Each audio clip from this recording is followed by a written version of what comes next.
Maybe we should just stop now while we're ahead. Probably. All right. Shut this thing off. Yeah. Anybody come in yet? Nope. See? We lost everybody. There's no audience anymore. I told you it was going to be bad. Is that what you told me? Yes, I told. Yes. They're all gone. I don't think you told me that. Yeah. Useless farm now. Oh, okay. Have you seen Hilarious. that? Hilarious. Oh, she's great. Yeah. She's awesome. Karen. Right. Well, the bird is like just. The bird is Karen. Yeah, I know. Yeah. Crazy. And that thing, what is it, Michael? Michael, yeah. Oh, I see. There's some people in here. Oh, no. Mm-hmm. I don't know how to handle them. No? No, it's been so long. Sir Charles. He's here. Is that really Sir Charles, the new king? I think so. Oh, my God. Kurt Zimmerman. Kurt, what's going on, man? Let's see. Bill McKiska. What's happening, Bill? Jerry Franks, Unfinished Project, says, oh my. Unfinished project. What's happening, man? Have you finished your project? That's a good response, Unfinished Project. That's an excellent response. What did you say? Oh my.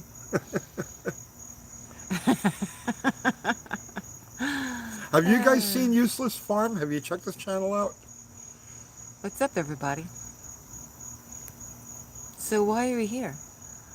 Because it's a beautiful Sunday night. And I feel that enough weirdness has passed. Has it? There was just like so much weirdness. And Has it? Okay, let's get away from this. Has weird. it passed? I don't know. Well, there's always a cloud of weirdness. There somewhere. is. There is. What's up, everyone? Kay for President says, wow, I almost can't believe it. Good evening. So good to see you and Kathy. Good evening, Gurney. Good evening, Gurney. We hope you win. Hope he wins what? President. Oh, The presidency. It's Gurney. Dan Gurney.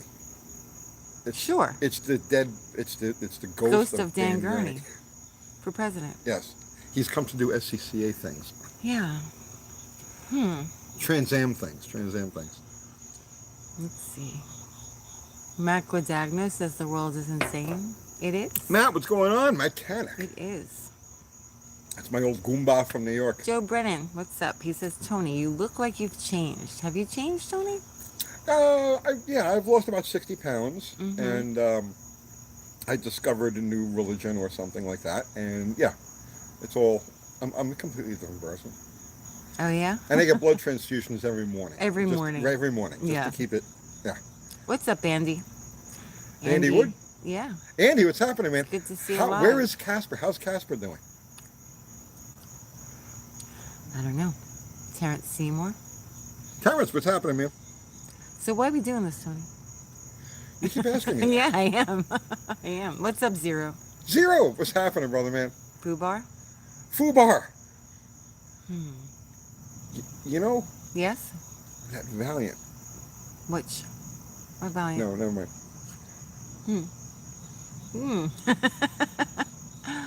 Let's see. Zero just did his front brakes. Nice. Mopar Den says, hi, Uncle Tony and Ultra Kathy. So happy to click onto a live. How's it going, Mopar Dan? Let's see. And leeches. Bloodletting and leeches. Right, Tony? Isn't that what we're doing now? Oh, no, that's medical advice. I can't say that on YouTube. Yeah, don't. We'll get sued by the AMA or whoever that is. Or YouTube. Or YouTube. Okay. We'll get shadow banned for recommending leeches. Serge sent you $2. Thank you, Serge. Build on getting max miles per gallon from 225 with 300 tree. Okay, we are definitely, I have a mile per gallon build coming up. But here's the thing, right? Remember, YouTube is a business. So I have to do things that are topical. You're not allowed to say that. Well, I'm not allowed to say what? YouTube is a business. Well, it is a business. So some people paint houses, some people deliver pizzas, some people build, rocket ships. I do YouTube. It's all the same shit. So YouTube is very topical. And when gas was up at $5 a gallon, yeah, a mileage build would have had a lot of interest. Right now it's at a low. It's down around $3 a gallon or so. When it starts to head back up again, probably before the winter, then we'll start looking at the mile per gallon build again. But yes, absolutely, definitely have that planned. I've got the whole build mentally planned out. We just need to actually do it. What's up, Vince Rencher from New Jersey? It is Vince Furniture. Okay, so somebody asked what happened to Stubby. Jesus. Stubby has personal issues. And that's all I'm going to say. That's all I could say about that. He has things in his personal life he needs, long-term things that he needs to square away. But the essence of it is that when he came along to do this build, he told me that he had, now I'm not charging him anything, obviously, but it was his car, and so he was going to pay for all of the machine shop services and any parts or anything like that that have to be done. Come to pass, he didn't have any money or any income, and I tried to give him ways to make money, and he didn't want to do them, so I had no choice but to say, I see you down the road, man.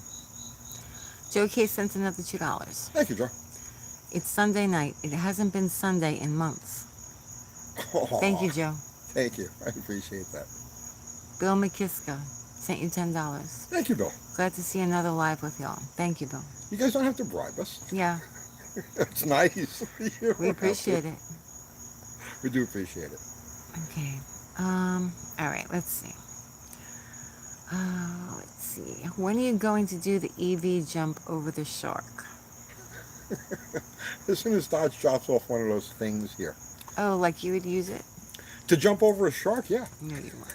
If Dodge gives me one of them, You won't take it. well, if they said, here, have a loaner, okay, yeah, I would figure out You some way would we just could send jump over a something shark. that you have to send back, so you're not taking anything, including a car. That's true. That's true. A huge company sent me huge basically company. a bribe. Yeah, sent us something So we'll be sending it back. Monday, tomorrow. Yeah, that's one of the unfortunate things about this business, right? It's like huge company sends a bribe, and that was going to cost me like 40 or 50 Yeah, we bucks have to pay to send it back. to them. Anything we make on Super Chat tonight is going to be spent sending this freaking package back to Giant Huge Corporation. Mm-hmm. Yeah, that's okay. At least now you can talk about Giant Huge Corporation any way you please. Yes, we do not take any parts. We No. pay for our stuff. Period. The end. We pay for it. We don't. I'm not. We will. I'm telling you right now, right? And forget. I know people like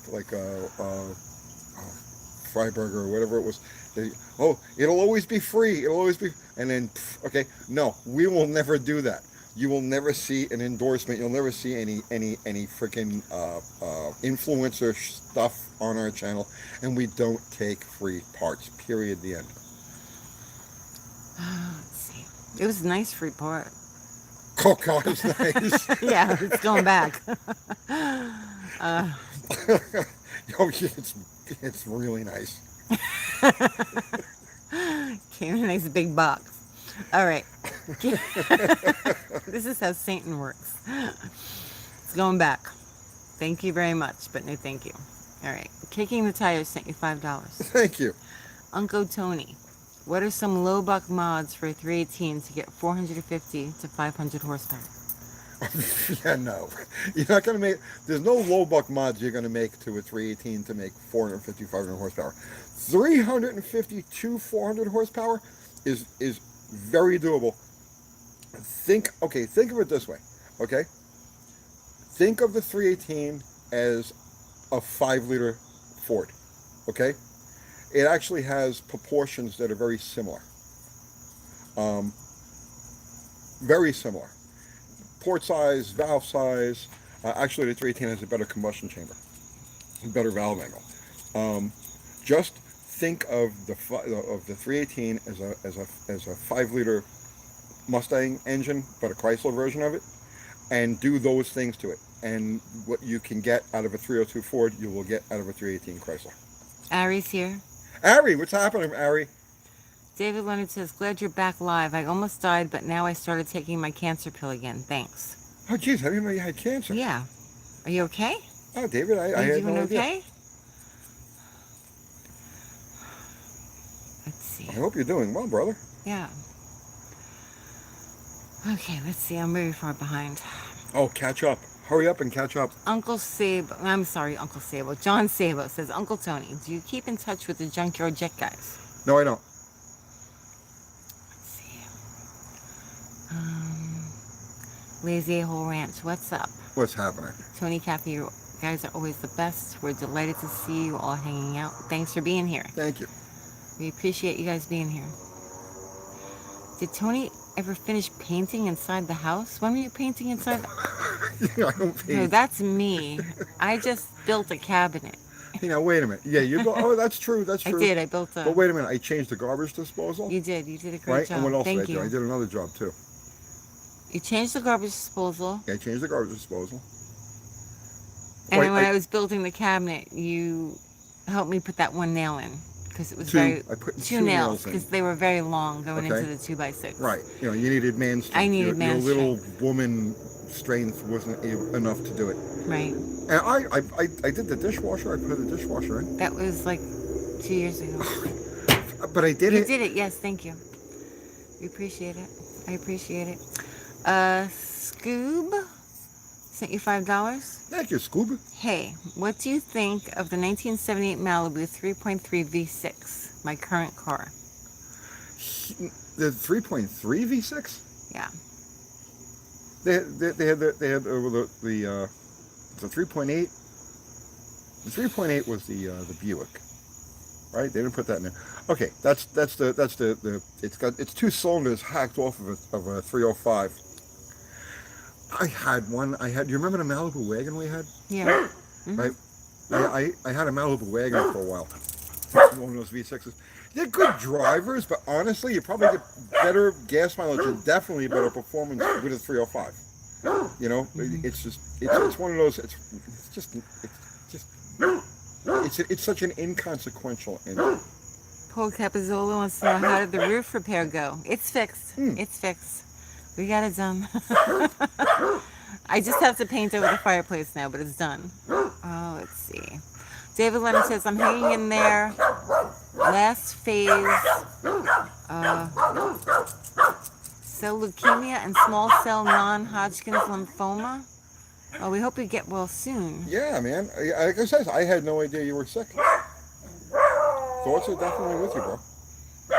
Yeah. Let's see. Uncle Tony does domestic duty. I did the garbage disposal. He did that for me, yeah. I did that by myself. Well, I helped. I held the flashlight. You did hold the flashlight, yeah. Maggie! Shush! Maggie! Okay, let's see. Come here, baby. Dog barking. Oh, she's not. Sorry. We have rabbits on the side of the Yeah, house. there's rabbits everywhere. They come out at night and the dogs go absolutely nuts. Okay, Doug Darden says, Tony, what carb linkage is on Slaghammer? Progressive or 1-to-1? I 1-to-1. just picked up a Wyand high ram last weekend running Edelbrock. Yeah, no, it's 1-to-1. Progressive doesn't work well on something like a tunnel ram. The dogs are barking. Hey, quiet. Let's see. Uncle Tony, this is Bob Bump. Bob. You rightly preach, quote, what can a regular guy, gal do without extravagant resources or equipment, end quote. I freaking dig that. Interested in a ghetto cheap engine run / break-in stand video. We did one. Dallas has an engine run stand. But what we do, man, that's literally the mission of this channel, is low buck stuff that the average guy can do at his. We have a shop, but the shop is equipped as a regular garage would be. The only reason we have the shop like that is because we need like a studio space. You know, Well, so we need room for cars too. we need room for we cars. Have a lot of we need stuff. studio space. So that's why we have a shop. But we try to gear all of the content and everything we do with these cars to stuff that the average person can do. And that's why you'll never see any exotic tools. You'll never see a lift. You'll never see, because if you guys don't have, and you'll never see free parts. You'll never see freebie parts, because unless they're going to give you guys all free parts, I ain't taking free parts. That's just the way it is. Yeah. Hey, you have to film away while I roll a cigarette, because yeah. The garden is fading. Fall is coming. We once got a strike because I rolled a cigarette. Mm-hmm. on a live, Yep. and they thought I was rolling a joint. No. So It's a cigarette. yeah, So look at the garden. yeah. So you guys This have is to the look at the last of garden while I it. roll a cigarette. There's a couple of eggplants left. What's up, B&R Racing? Let's see. Yeah, seriously, yeah. They demonetized the video and Yeah. made it 18 and up. The garden did really well. I'm just starting to pull stuff out now. Tell me when you're done, Tony. I'm done. You done? Okay. Ari, Fubar, and Zero. Mm-hmm. They're so awesome. Guys, you have no idea how much I appreciate the three of you. Let's see. Joe K. Have I grown cucumbers? Yes. You only grew one actual. This year was really bad for the cucumbers, I have to tell you. I think because of the heat and the lack of It was rain. like cucumber Armageddon. It was horrible. Well, it wasn't that bad, but it wasn't very good. I think a lot of people had trouble with them this year. They were falling on the ground and locusts were popping out. No. No. Let's see. Thank you, love is all. Uncle Tony, have you ever two-stroked a slant? No, it's not really doable. No. Diesel slant. I've that's something I've looked at. That's Chrysler actually had running examples of diesel slant sixes around in 1976, 1977. There was something they were working on, and that's something I have considered playing around with, and may at some point because it's kind of neat. You know, the concept, but I don't know. Here's another question that comes up. Ooh, I'm sure you're gonna be thrilled. go ahead. But I guess it has to be answered because, like, people will say it in the comments or Ask me questions, I answer the questions. Because, like, honestly, we don't know either. All right, Eric Conway wants to know, UT, Yes. any word on Jim Bennett's shop? The guys that work there, question mark? The project's unfinished, question mark? Okay. So,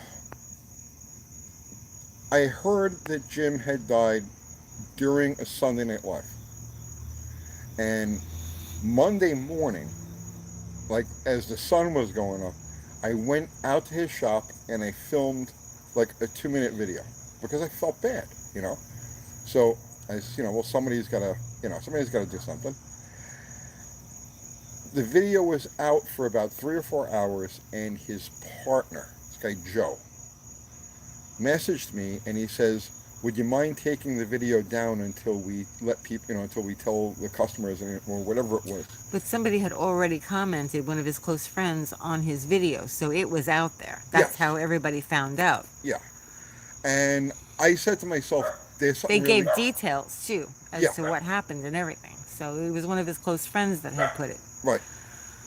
So there was something just shady and not right about the whole thing. You know, this guy's body hadn't even freaking cooled off yet, and his business partner is telling me, "Oh no, don't mention that he's dead," which means that you're up to something. You know, there's something ulterior going on, and at that point, I stopped, like just cold turkey contact with anybody and anything from that. And then as weeks went on, I noticed that like not a soul. He had the guy Matt there. He had the hell was his name? He had a few different guys there, and not a soul mentioned anything about him dying. You know, there was nothing on his page. Yeah, it was weird. Yeah, it was really. His daughter was weird. the only one that mentioned anything. We were the only people who mentioned this of the YouTube people. Of the YouTube people in the YouTube world, and I was like, how is this possible? You know what I mean? So, like I said, so from that point, I've completely like walled myself off from anything to do with that shop, those people, their projects, anything, nothing. Yeah, I had talked to someone who had her car there. Mm-hmm. She had messaged me through Gmail, and she was asking, who can I take it to? What should I do? And we went back and forth a few times. Like, she was trying to give me details about when she was going to be able to get the car out, and it was going to be like a month or something. But she had to wait to get her stuff, and they had to find all of her parts. Yeah, but that's So, understandable. well, that's because- understandable, yeah. but she finally did, and I think she's getting it done with Kiwi. So, which Yeah, is I think good. Kiwi did pick up. He picked up at least one, maybe two jobs that had been started over at Gems. Yeah.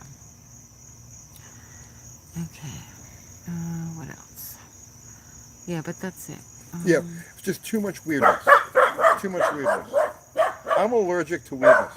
If there's going to be any weirdness, I'm going to cause it. Yeah. Maggie!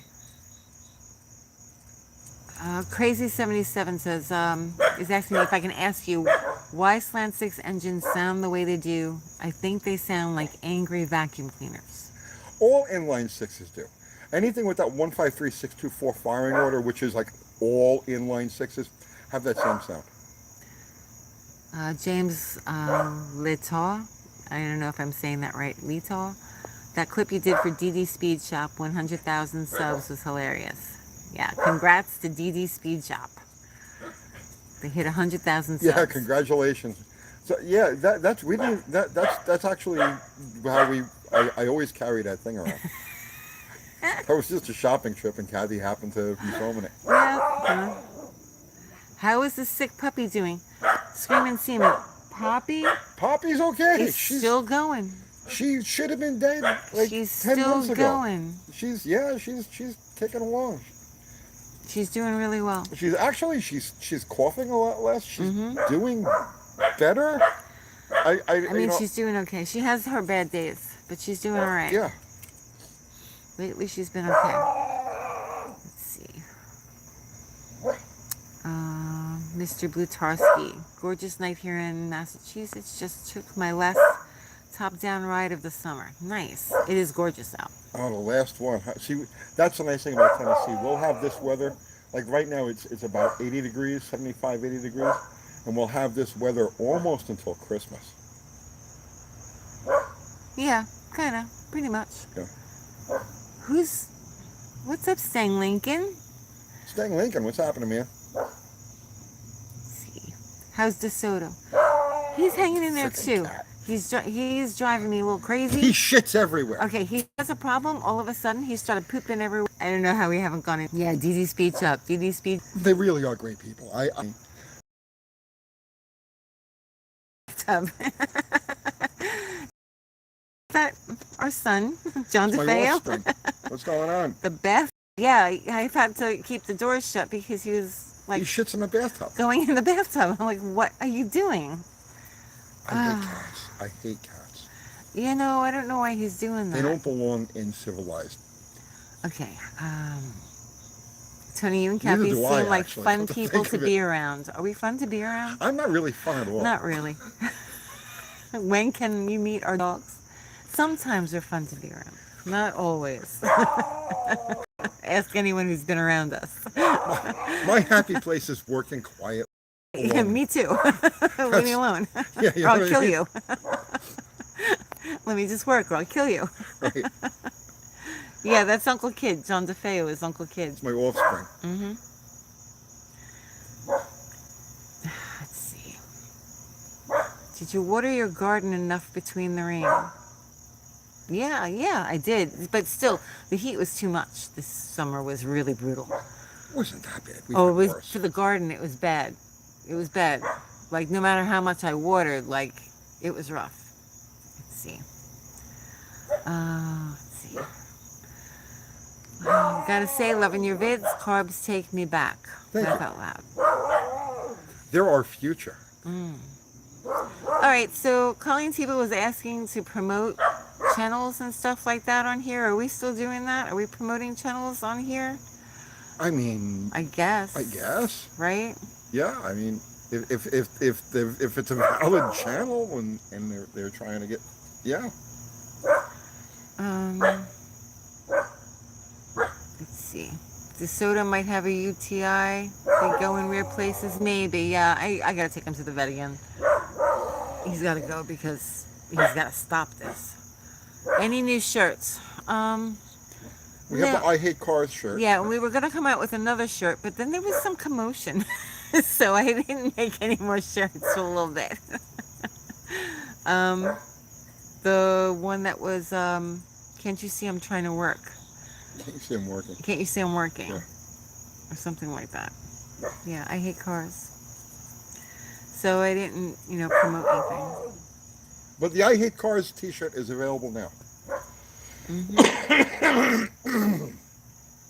see.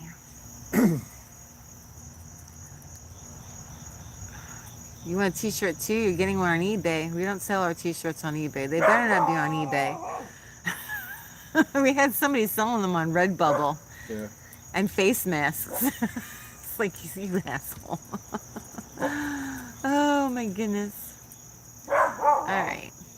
Everybody wants to do YouTube. Everybody wants to be a YouTuber. You have no idea the weirdness that comes along with this job.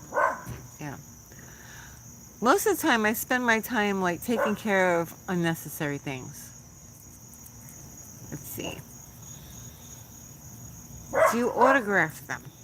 I try not to. I hate autographing. Now things. explain why you don't like to do that stuff. Because people think that you're mean. I'm not mean at all. He's not mean at all. I'm not mean at all. I don't like I don't. UT, how about a shirt that says, if you see me in public, leave me alone? Kathy was like, we're not going to the Mo party? I'm like, no, we're I not was going to the joking Mo with party. you. I know we're not going to the Mo party. People will know me there. I'm not going any place where anybody knows me. Let's see. The weekly email from Hong Kong gets old. I tried to Yeah. go to the Rat Rod Rumble this morning. Yeah. Because this weekend in Lebanon, I'm like, I can go there because nobody knows who I am there. And it was closed. I guess they only did it Friday and Saturday. So, Yeah. So Matt wants you to talk about how Peg doesn't want to show his face on camera more and people's weird fetishes with mechanics. yeah. I don't know the details on that. Yeah. It's. I think we know enough. Yeah, I know. He right. wears a horse mask. Right, he was a horse. And that's really all we need to know. Let's see. But there is I know. Don't talk about it, yeah. It's weird. It's just weird people. Okay. Joseph Hoffman. Hi, Tony and Kathy. How is the Slant Miata project coming? Haven't seen it in a long time. Love watching your videos. Most entertaining channel on YouTube. Thank you. I appreciate that. The Miata's long gone. We put it together. I ran it around the parking lot a couple of times. I had 3 different people who were going to take it out and go autocross and whatnot. Because I cannot begin to express my lack of interest in doing this. So I had 3 different people that were going to take the car and take it out and go do the thing with it. And when the third one, nothing happened, I was like, done. I need these parts for other projects. So I parted the car out. It's long gone. Yeah. Let's see. I don't think that's really Brian Cabral. I think that's a Brian Cabral impersonator. I hope it is. Hi, Brian. Mm-hmm. Let's see. Oh, Joe K. He's asking me to tell you to imitate the Dodge EV Banshee. Meow. Meow.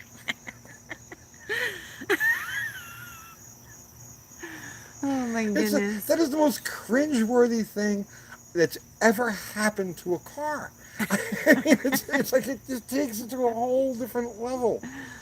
Jacob Strawn sent you $2. Thank you, Jake. What's your favorite movie Mopar? Favorite movie Mopar? Plug it in.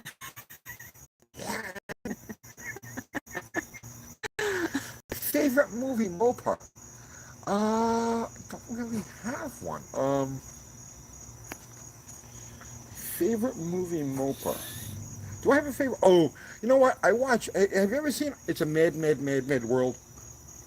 Yes. Well, I know you have. Oh, I thought you were asking right? me. Basically, that whole movie is my favorite movie Mopar. Yeah. Because it's all 62, brand new, 62 Dodges. The whole movie. So I like watching that one. Chip S. Uncle Tony, how's the bottle rocket project coming along? Did you give up? Give up. The car's up You and gave running. up, didn't you, Tony? Oh, Didn't yeah. you just scrap it? I'm done. I think, I'm yeah, done, right. we scrapped it like last Tuesday. The car is sitting done. We made a couple of squirts with it. Did the alignment the other day. Drove it around. It's good to go. I'm working on the wrecker. Actually, I pulled the wrecker in today because we plan on. We're racing Andy with the car.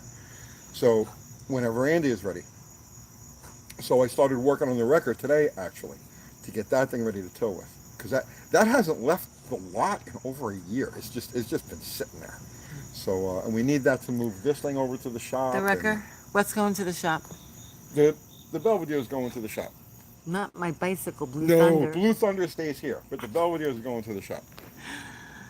She says, Uncle Tony, you may not believe it, but you're a tremendous role model to young men. It's not just about the cars. Thank you very much. I hate the idea of being a role model. Well,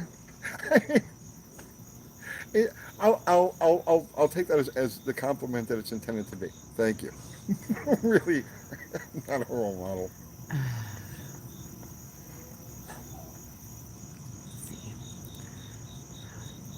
let's see. I have to cough. Excuse me. Tickle my throat. You got to build a Corvair, Uncle Tony. I love Corvairs. Corvairs are probably one of my all-time favorite GM cars, especially like the last generations. Like the 69 is just such a beautiful car. I like the first and the last. Excuse me. 60, 61, 68, 69, right? Beautiful, beautiful cars. But I have all of these Chrysler products, and there's only one of me to go around, and like they get completely neglected. I can't start. So we're we're not getting another car. No more cars. We're gonna start moving stuff to the shop, though. Yes. Yeah.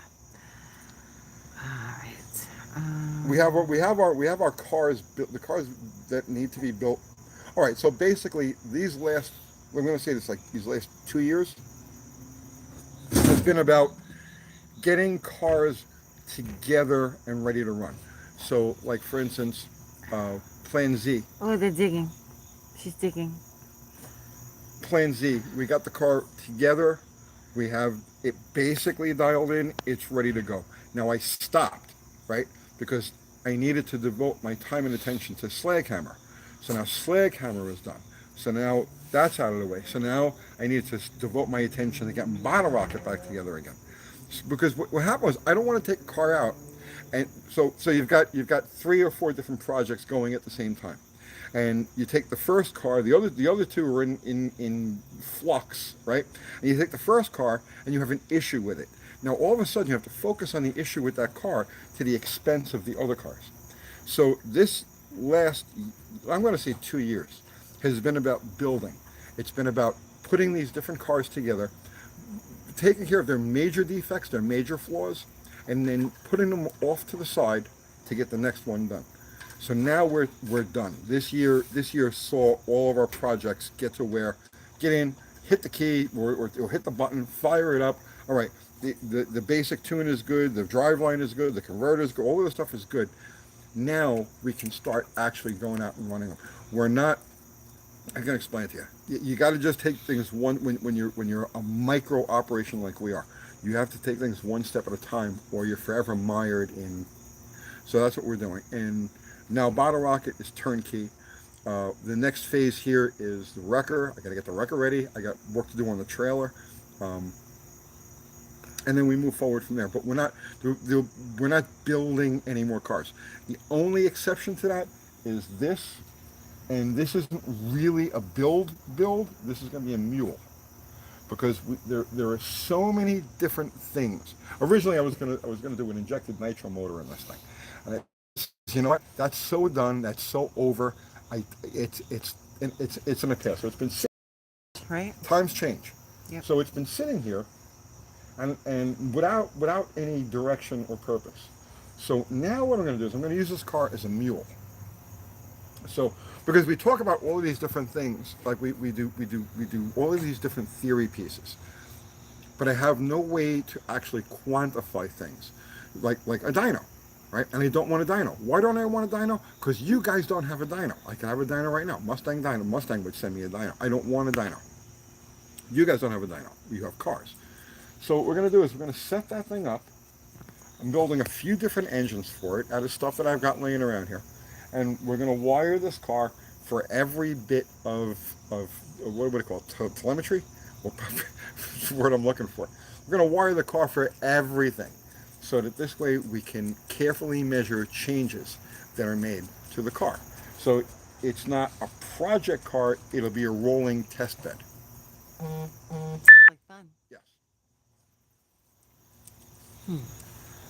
Oh, why am I getting these messages from Instagram? It's making my phone Instagram. beep. All right. Sorry about that, guys. Let's see. Michael and Marvin, the Chrysler kit car, sent you $6.66. Still Thank you, my here, evil Ryder. Thank you. All right. I'm way behind now. All right. I'm going to have to skip through a bunch. Sorry, guys. All right. Now I'm going to scroll back up a little. Telemetry would be something. Let's see. UT. My dad used to own a Yenko Corvette Stinger. It was an nice. awesome car. Nice. I'm familiar with those. Let's see.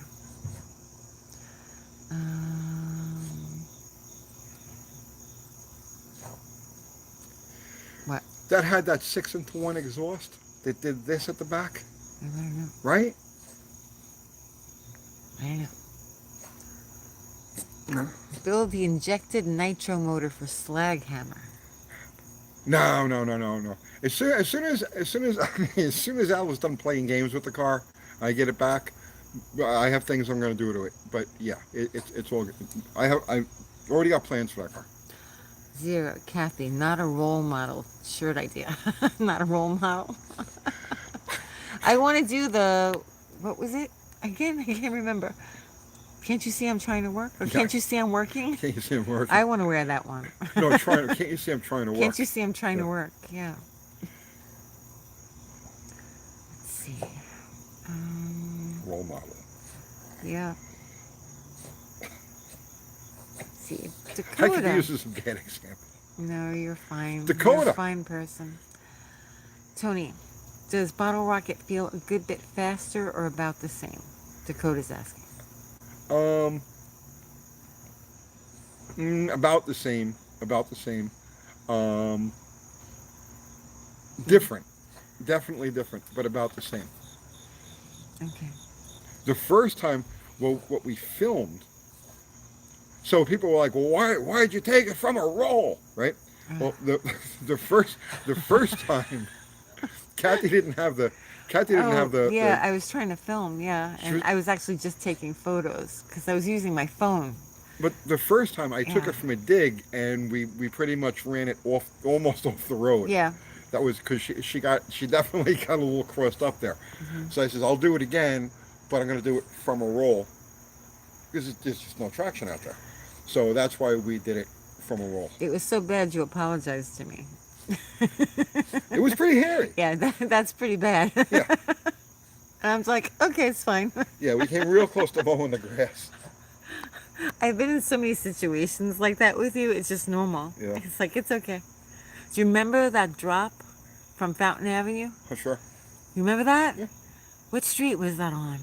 I don't remember the name of the street, but I remember the drop. I feel like we hit that doing like... How fast are we going? We hit that. Oh, we hit that once.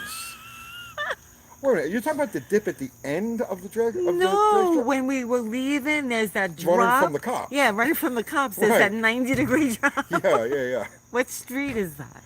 I don't remember. You don't remember? But do you remember the bump at the 1,000-foot mark on Fountain Avenue? Yes. That was crazy. Yeah.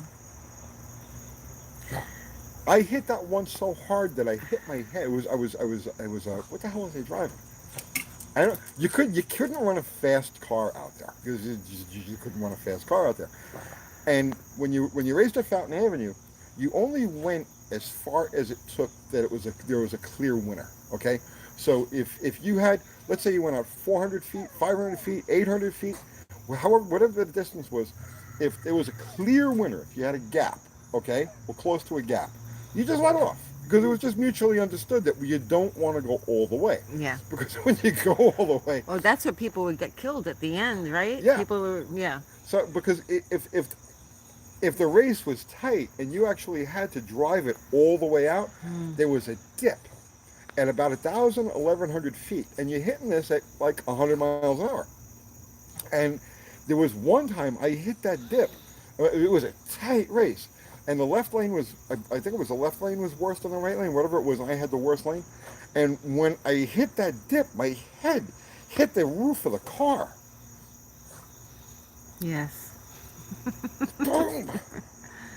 Yeah. Used to be in weird situations like Yeah. that. Okay, hey Uncle Tony, when are you going to do the video series about the pinions numbers? Explain I did. video and also why you think about this channel. It's called 318 Will Run. First, I actually did a whole video on pinions numbers. You have to go back, but I don't want to do another video on pinions numbers. And 318 Will Run, I love him. He's a great guy. We've chatted back and forth. He does some pretty neat content. Yeah. Yeah. Let's see. You're gonna have to look away because I'm gonna roll a cigarette. Okay. So, all right. It's weird doing lives again, isn't it? It is a little bit, yeah. The end of the season's garden again. We can't roll a cigarette on camera. So, I got to turn away. Oh no, look away. Avert your eyes. Let's see. Seatbelts, yeah. Somebody made a comment as to why you weren't wearing a seatbelt. I never wear seatbelts. Let's see. Sedan 57 Chevy, what's up? He says, hey, you're live. Glad to see you guys. Missed you, Kathy and Tony. Thank you. Thank you.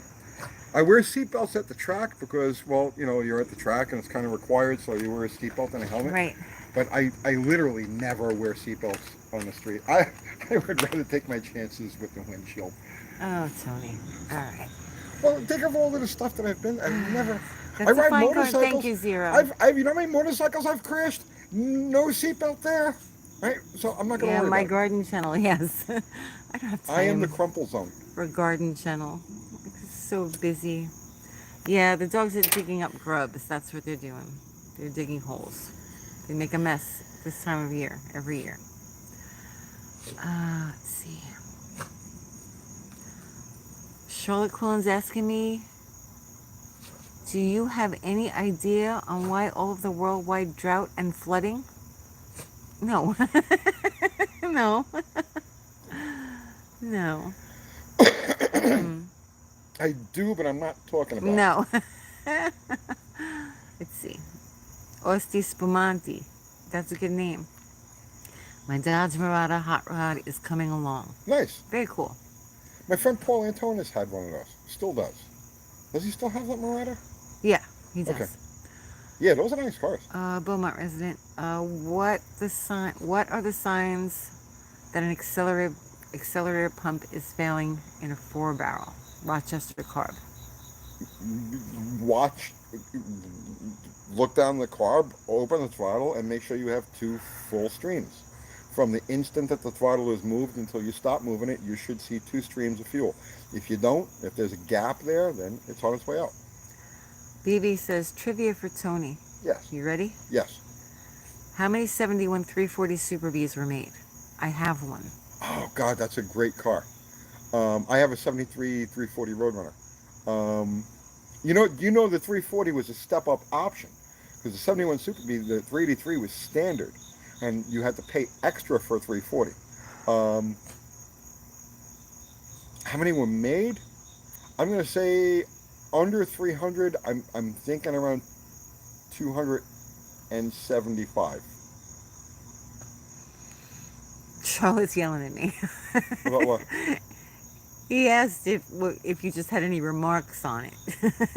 Any remarks on what? The water and the rain situation, the flooding and the drought Yeah, situation. I'm gonna keep all that to myself. Yeah.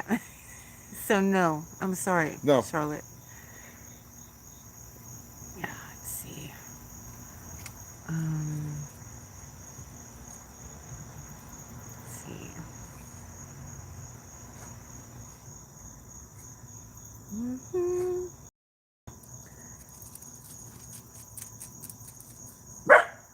Oh my goodness. All right, hang on. They're talking to each other. Sorry. All right, Rick S says, "Hey Tony, my Slant 6 water pump went bad. Replaced it with another old one. Also went bad. Is the only option really to go with a repro Chinese aluminum pump? Can't find any NOS pump rebuild kits." Yeah, I don't know. I Really? don't know. But a lot of times, Come listen, here. right, a lot, and I've had this happen, right? A lot of times, if you take a water pump off the shelf, it's been sitting there for, let's say, a couple of years, and you put it on the car and it starts to leak.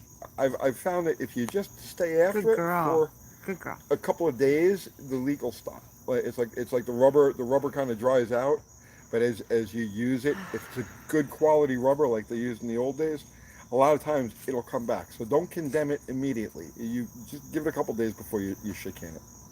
Okay. Um. It's kind of like freeze plugs. A lot of times you put freeze plugs in, and they'll weep a tiny bit when you first put them in, and then they'll stop. So it's kind of like that. Have you ever drag raced someone driving an Etzel before? No. No. Does it snow where we live? Sometimes. Yeah.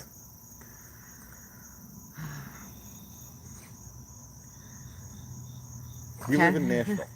Charlotte says, "Kathy, I know Tony has to keep his show and everything. I just have trouble seeing him scared of anything." He's not scared. Scared? What am I scared of? I don't know. What are you scared of? Who's that? I don't know. Oh. Are you scared? Terrified. Can you tell? Just trying to pick up a few subscribers. Uncle Tony's is the reason it running. Okay. Okay. Mopars, Mustangs, and minivans. That's Colleen Tebow's son, I believe. Mustangs, Mopars, and minivans. I think I read that somewhere on another channel's comments. Mustangs, Mopars. I like that. I like that. I did a one-on-one shot. I guess it was probably, we did like 2 or 3 issues for Harris Publications. Back when I was working for CSK, I used to pick up extra money by doing, this is back in middle 80s, before I actually went to work for Harris. Before I went to work packaging magazines for Harris, we would occasionally do a one-shot. So my name wouldn't be on any of the stories. We would make up names because we were competing, right? Competing publishers. But I did a couple of issues of something called Mustangs and Mopars. And then we did monster truck books. Oh God, all of the stuff that was popular in the day, because that's the kind of stuff that Harris would do. Tony. Yes. Tuco Ramirez. Yes. I hope I pronounced that correctly. Ramirez. Tuco. Hey, Tuco. Tony, will you ever see the light and go Chevy? Let me tell you something, man. I have built a lot of Chevys over the years. Not for myself, for other people. I've built, I mean, how many, when we had the place in New York, how many small block Chevys did I do? Oh, lots. Yeah. At one point, I probably had more Chevy parts laying around my shop We than I used to had do Mopar all the parts. work like for John Taddeo. And all he had was Chevys. Yes. Well, I'm talking about hot rods. Oh, hot rod stuff, yeah. So at one point, I'm going to say like in the later 1980s, early 1990s or thereabouts, I probably had as much small block Chevy stuff hanging around my garage as I did Mopar stuff, because I was constantly putting Chevy motors together for people. I did a lot of head porting. I did a lot of assembly. So it's not like I'm a stranger to Chevys. I know Chevys very well, but I'm a Mopar guy.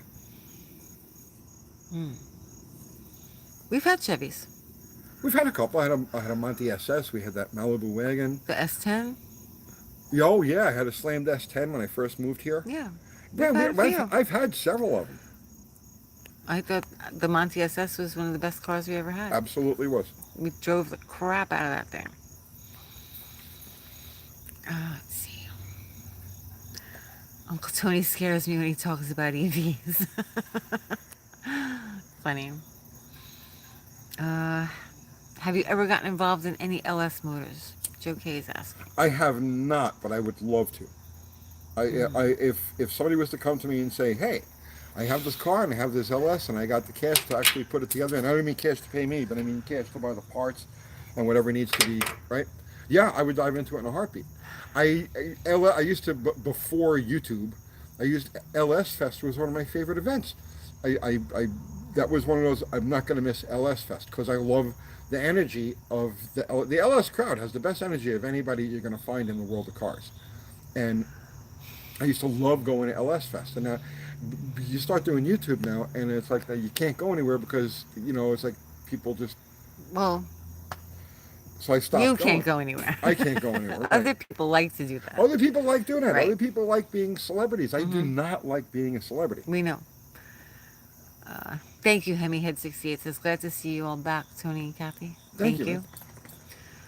Do your neighbors ever complain about cars in the driveway?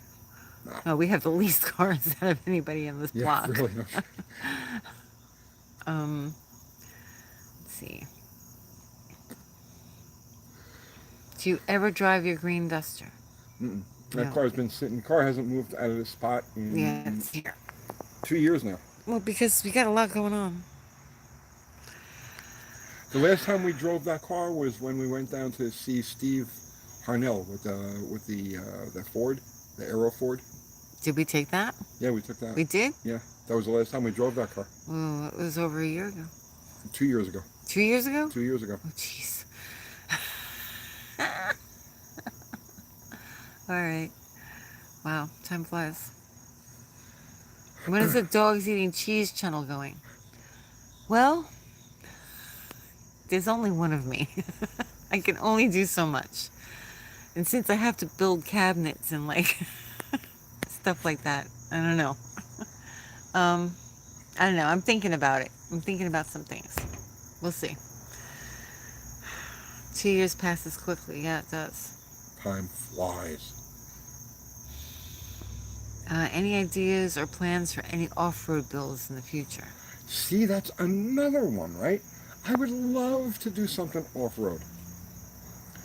The problem... Here's one of those things, okay? Geographically, anything here, this part of the country, or like the Northeast, off-road generally means slow going, lots of mud, lots of rutted trails.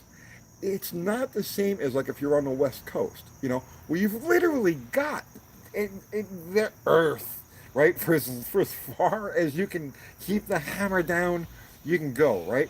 And, but here it's different. It's different. If I lived any place on the western part of the country, you wouldn't be able to keep me on pavement. I mean, honestly, I love that stuff. Yeah. But it doesn't exist here. No, we just have mud. Right. The best you can do and here. Woods.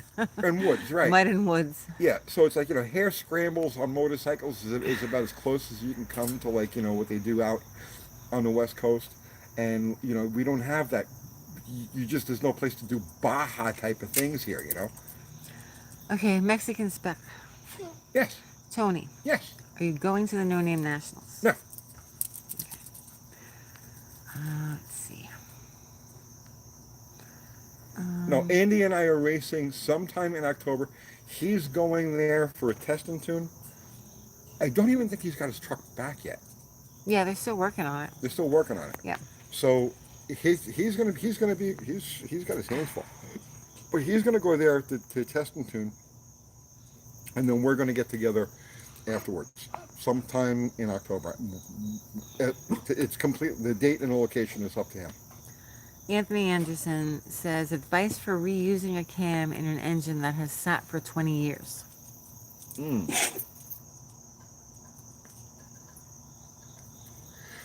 Is it a new cam? If it's a new cam, you go through the standard break-in procedure. Make sure it's lubed, right? Make sure you've got a break-in lube on it. If it's already been run, I wouldn't worry about it. If you can get the key thing is to get the motor to start right away. If you can get the motor to start right away, then it'll splash oil onto the cam and you're good to go.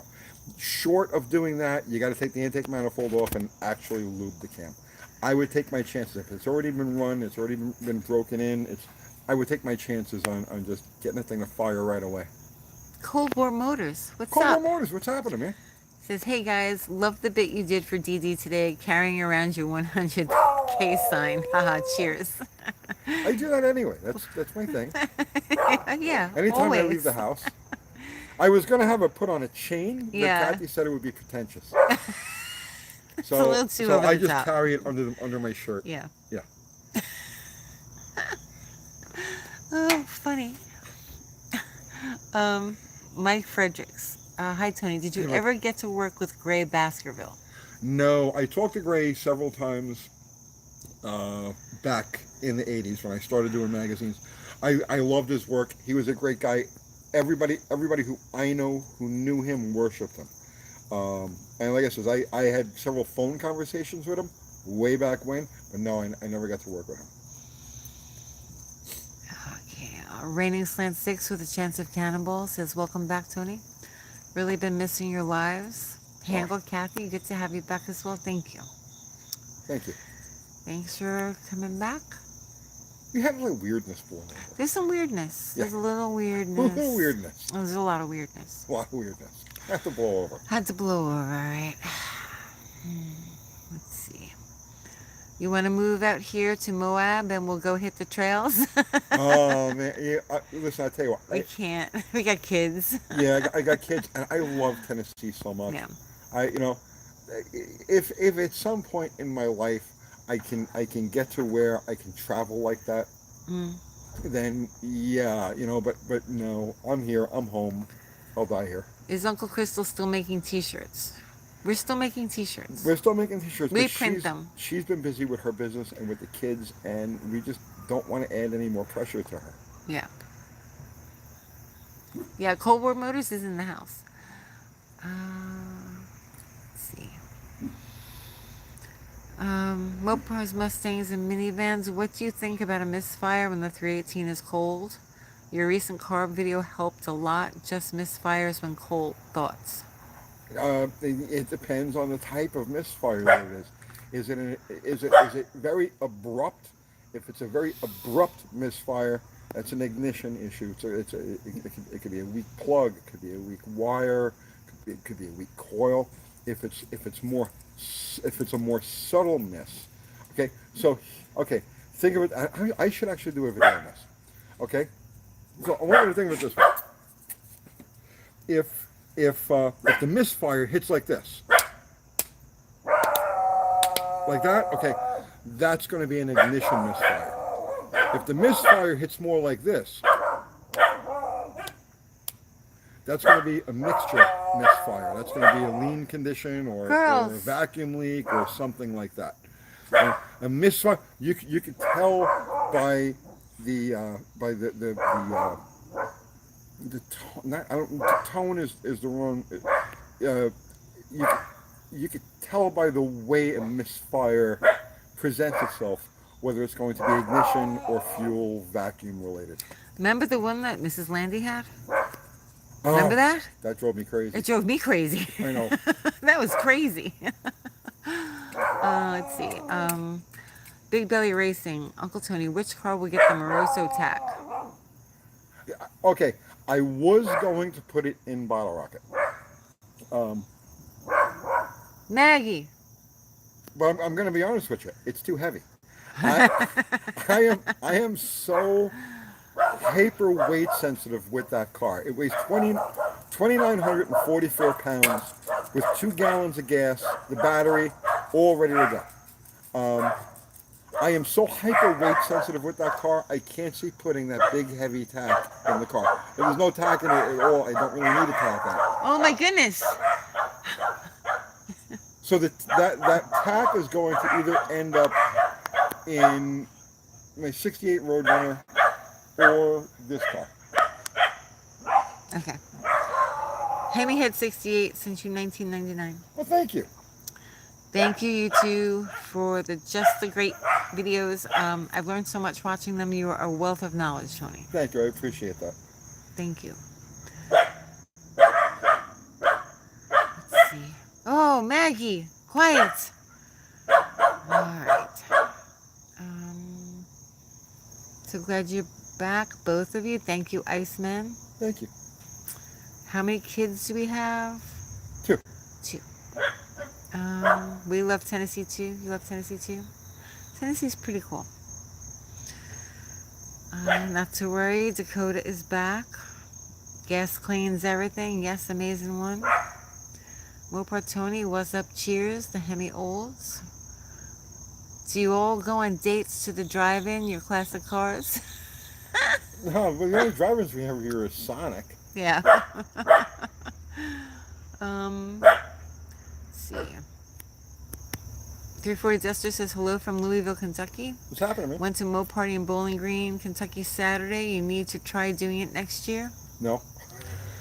Okay, so Tony's very not good with crowds. I don't go any place where anybody might recognize me. Okay, yeah, well, that's the bottom line. yeah, it's a thing. It's not something new. This is why you stopped writing, because you went to where'd you go? Where'd you go? The Mopar Nationals, and somebody was wearing a sign that said, If you're Tony DeFeo, introduce yourself. This was before the internet. Yeah. So nobody really knew what Tony looked like. How I stopped at that point. I was just Yeah. I'm done. Yeah. I'm done. So yeah, that kind of freaked you out. Yeah. And then he quit. So I don't go any place where anybody might recognize me. He can't help it, guys. He's not trying to be a jerk. It's just like it freaks him out. Seriously. Yeah. I know some people love it. Not everybody is the same. Mm-hmm.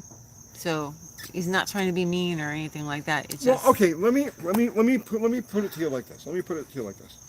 If you go to an event, you go to a show, you go to a race, you go to a swap meet, you go to whatever it is, right? You go there and you want to absorb the event. You want to enjoy yourself. You want to watch what's going on, or you want to hunt for parts, or whatever it happens to be. You want to go there and you want to enjoy yourself. Well, when you do this for a living, you don't get that chance. You don't get that opportunity. So I rather than be frustrated with not being able to just be you. I go to an event, I want to be you. I don't want to be me. I want to be you. I want to just go. wear a mask. I know it's probably Funny. hard. I know it's probably hard for a lot of people to understand, but it's just the way I am. I like to be in my own head, and I like to. I go to a swap meet. I want to go looking at all the little things, and I'll check this number, and I'll look at this, and I'm like, Borrow Peg's mask. yeah, put a horse head on, plastic rubber horse head. You could do that. You'd have to change your shirt though. Yeah. So I don't do the. Some people love it. Some people live to be recognized, and I don't. You know why? Because I'm you. You know what I'm saying? I'm you. Ari says, I called you a misanthropic curmudgeon earlier, but you missed it. I'm not him. Cold War Motors sent you 10 Canadian dollars. Thank you, man. Hi, UT. Ever hear of the 71, 72 Swinger 340 specials? Yes, they Western built 50 Canada only. Less than 50 made. Mm-hmm. My friends just found one and we got it running today. Apparently no 340 darts for 72 other than these. That's right. No, we're Sweet. 71. No 340 darts in 71. 71, they were all demons. 1970 was the last year you could get a dart, a swinger model with the 340. Those Western specials, yeah, they built 50. Did they build 50 and 50? 71 and 72? I don't remember the exact numbers. Not Western, the Canadian spec. He's saying less than 50 made. Less than 50? That's an awesome car, man. That is, see, that's like one of them. To me, that's one of those holy grail Mopars. That's really cool. Amazing One says Tony's an introvert. Yes. I am. He is. Yeah, he is. I'm an extrovert when nobody knows who I am. It's weird, okay? Like if it's on your terms. Yeah, like let's say I go to a bar with friends or whatever, and it's like I'm the loudest person in the bar, okay? or any setting like that. But if I'm in an area where people know who I am, I'm just like. Lloyd Walker sent you $2. Thank you, Thank you. Lloyd. He didn't say anything. Maybe I'll see if he writes something else. Sometimes that doesn't go through.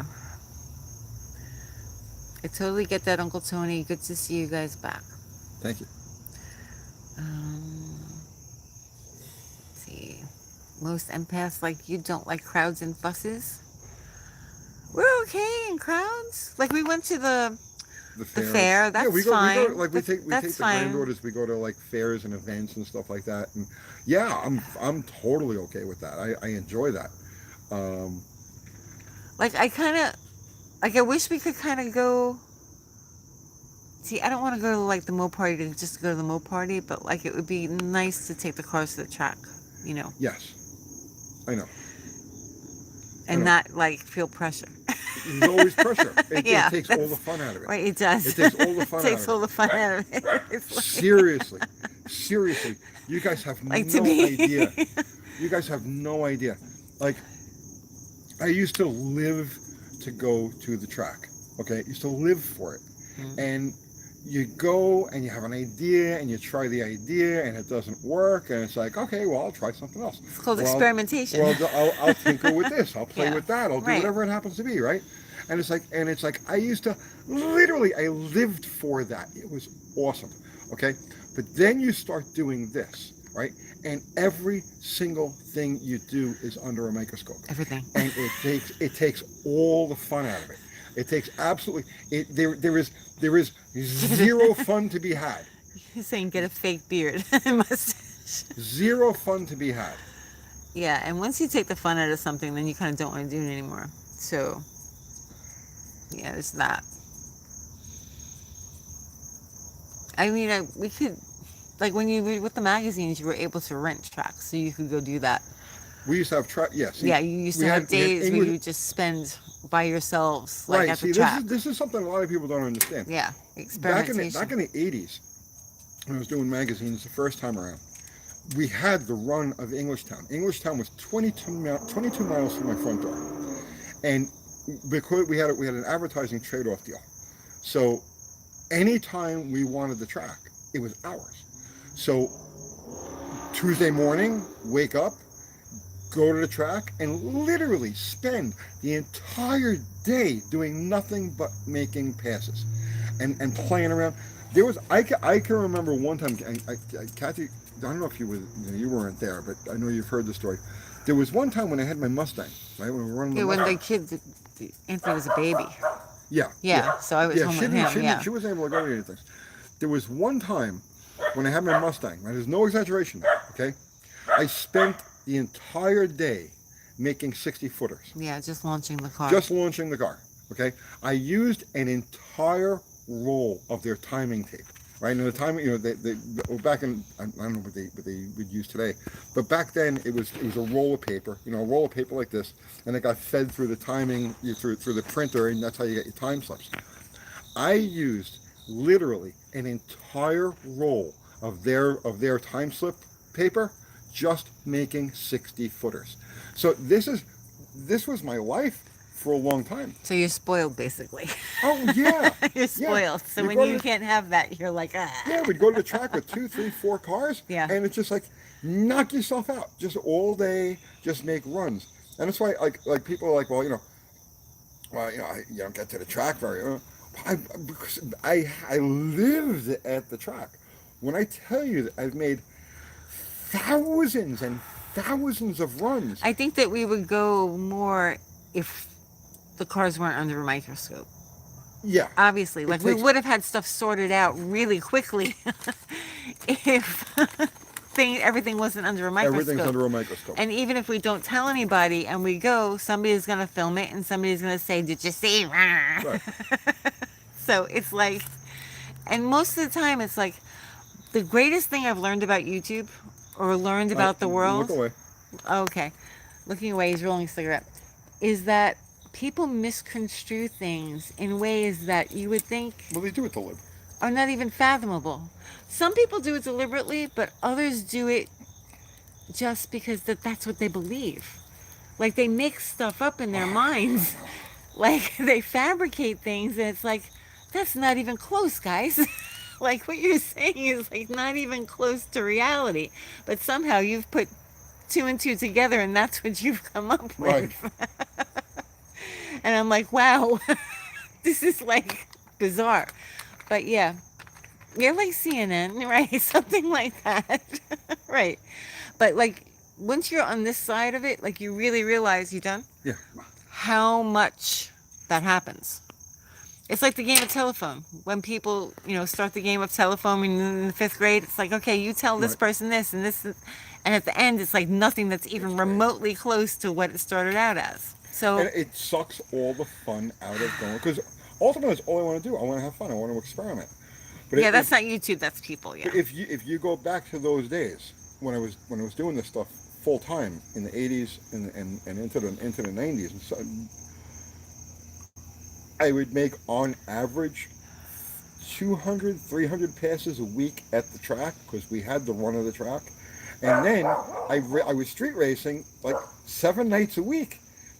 I'd come home, I would eat, and then I see you, Cat, and I'd go off, and I was street racing from the time, like from dinner time until the sun came up, and then I would go and do magazines or go back to the track and make runs like that too. There were weeks during that period of time that I raced 7 days and nights a week. And delivered All pizza. I did was make runs. Oh, please. And wrote magazine stories. Well, let me explain the pizza thing. It's funny. Neil Van Opry and I we were doing Cars Illustrated, and then we moved over to Street and Strip Supercar magazine. So what happened was there was a little lull in income. Like we had to wait until we weren't getting paid as staffers, right? We got paid as packagers. So we would get paid when the magazine was produced and out. And there's like a 3-month lead from the time you start doing a magazine to the time it goes out. That's when you get your check. So we would have a period of time. We had a period of time, I should say, when we transitioned from one publishing company to another publishing company where there was no income, and we had car payments to make. We were both making payments on our Mustangs. Yeah, So- we had a baby. Like we Yeah, got yeah. the Mustang. You ordered the Mustang when Anthony was 4 months old. Yeah, And you got it. that's right. Let's see. We ordered it in like March, and you got it like end of April, May. When Yeah. did you get it? April? The end of April. So And we went had right like to the a drag strip. 5-month-old baby, and you Before went she right to even the saw drag the strip. car, Yeah. it was at the track strip. No, I saw it when we picked it up. Oh yeah, okay, that's Yeah. right. That's right. I was there when we picked it up. It was really nice. So what we did was he had a friend that owned a pizzeria. So we delivered pizzas at night. We were hotshot automotive journalists, and we were delivering pizza at night so we could make our car payments because we had this 3-month period where there was no income coming in. So I delivered pizza obviously my Mustang, but I delivered pizza in a manufacturer tagged Corvette. I delivered pizza in a Grand National. Oh, a GNX. I'm sorry, it was a GNX. And all of them with Detroit manufacturer plates. That Corvette I got stuck in. I was pregnant. Remember the red Corvette? That's different Corvette. Oh no, that's right. Yeah, I was pregnant and I couldn't get out. That's right. So that was fun. You do whatever you have to do to keep going. Have you heard from Stickman lately? Great guy. I have not. I hear from him once in a while. Yeah, she talks to Yeah. him all the time. He sends me news Yeah. or news articles. He sits in his basement in New Jersey and He's reading news. sends her news. He's a good guy. He is a good guy. Let's see. Where's a good place to get parts for Poly 318? Who's that guy? It'll come to me. Or I'm sure somebody in here knows the Poly guy. I don't know. Google Polysphere parts and it'll come up. I've actually got the poster on my wall at the shop. Chris Harlow says, would you be able to help me with the steam-powered Slant 6? Can you help with that? Probably not. Do you live in Nashville? Because the only way I can really help anybody is if they live in Nashville. Grand National Pizza Delivery Service. Your pizza in 19 minutes or less. No, it wasn't a Grand National. It was a freaking GNX. That was a nice car. I got to ride in all of them, so I can say that that was fun. You got to go street racing. I got to go street racing in a lot of them, yeah. It was fun. So trivia, okay, trivia. If you buy if you ever come across a GNX came with a book in a glove compartment. It was like a commemorative book, and in the book is my quote from the drag test that I did on the T-type. The T-type. The T-type? Yeah. What year Mustang was it? 86? 87. 87. Yeah, we got ordered in 86. No, ordered in 87. Yeah. New York, yeah. Robin Ford. No. Not Robin Ford. Robin Ford. No, not Robin. On Richmond Avenue. No, it wasn't Robin Ford. It was originally Island Ford. Island Ford. It was originally Robin Ford. Then Yeah. they changed to Island Ford. Yeah. Let's see. Zach Winter. Sent you $20. Thank you. I've been helping my friend's dad moving cars out for a roof replacement on his building. And I'm grateful for the opportunity because I've gotten to be under the hood of a lot of Nashes and AMCs. Oh, nice. Including a Donahue Javelin. Ooh. Ooh. Nice. Nice. Nice. So, let's see. Hemihead 68 says, I have a collector's edition pizza box signed by Tony. Did you sign a pizza box, Tony?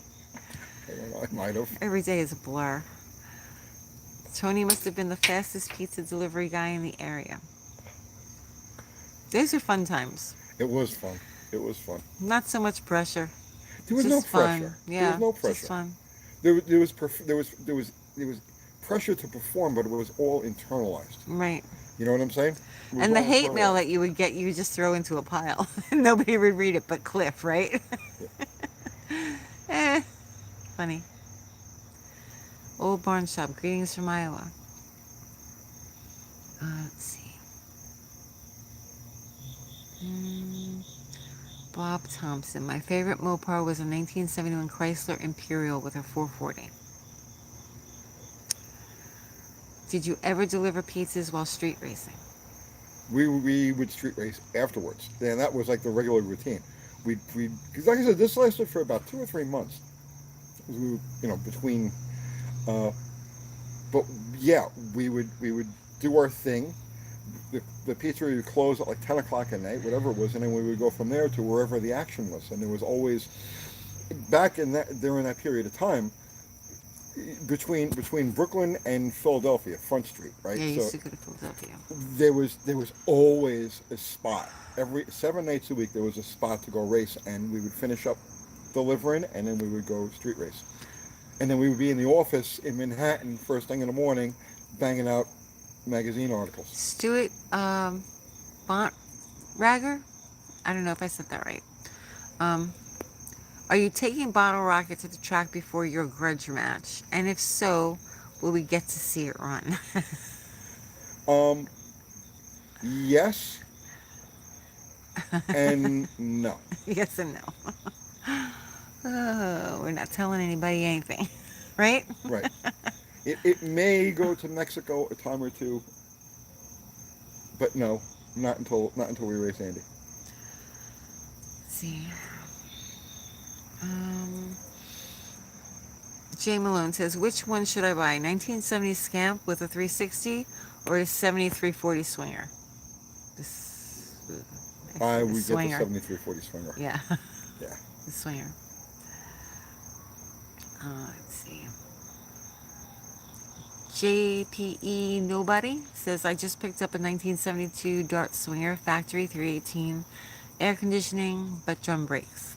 Nice. Was power disc brakes rare in 1972 or something? It wasn't really common. Didn't really become common until around 73.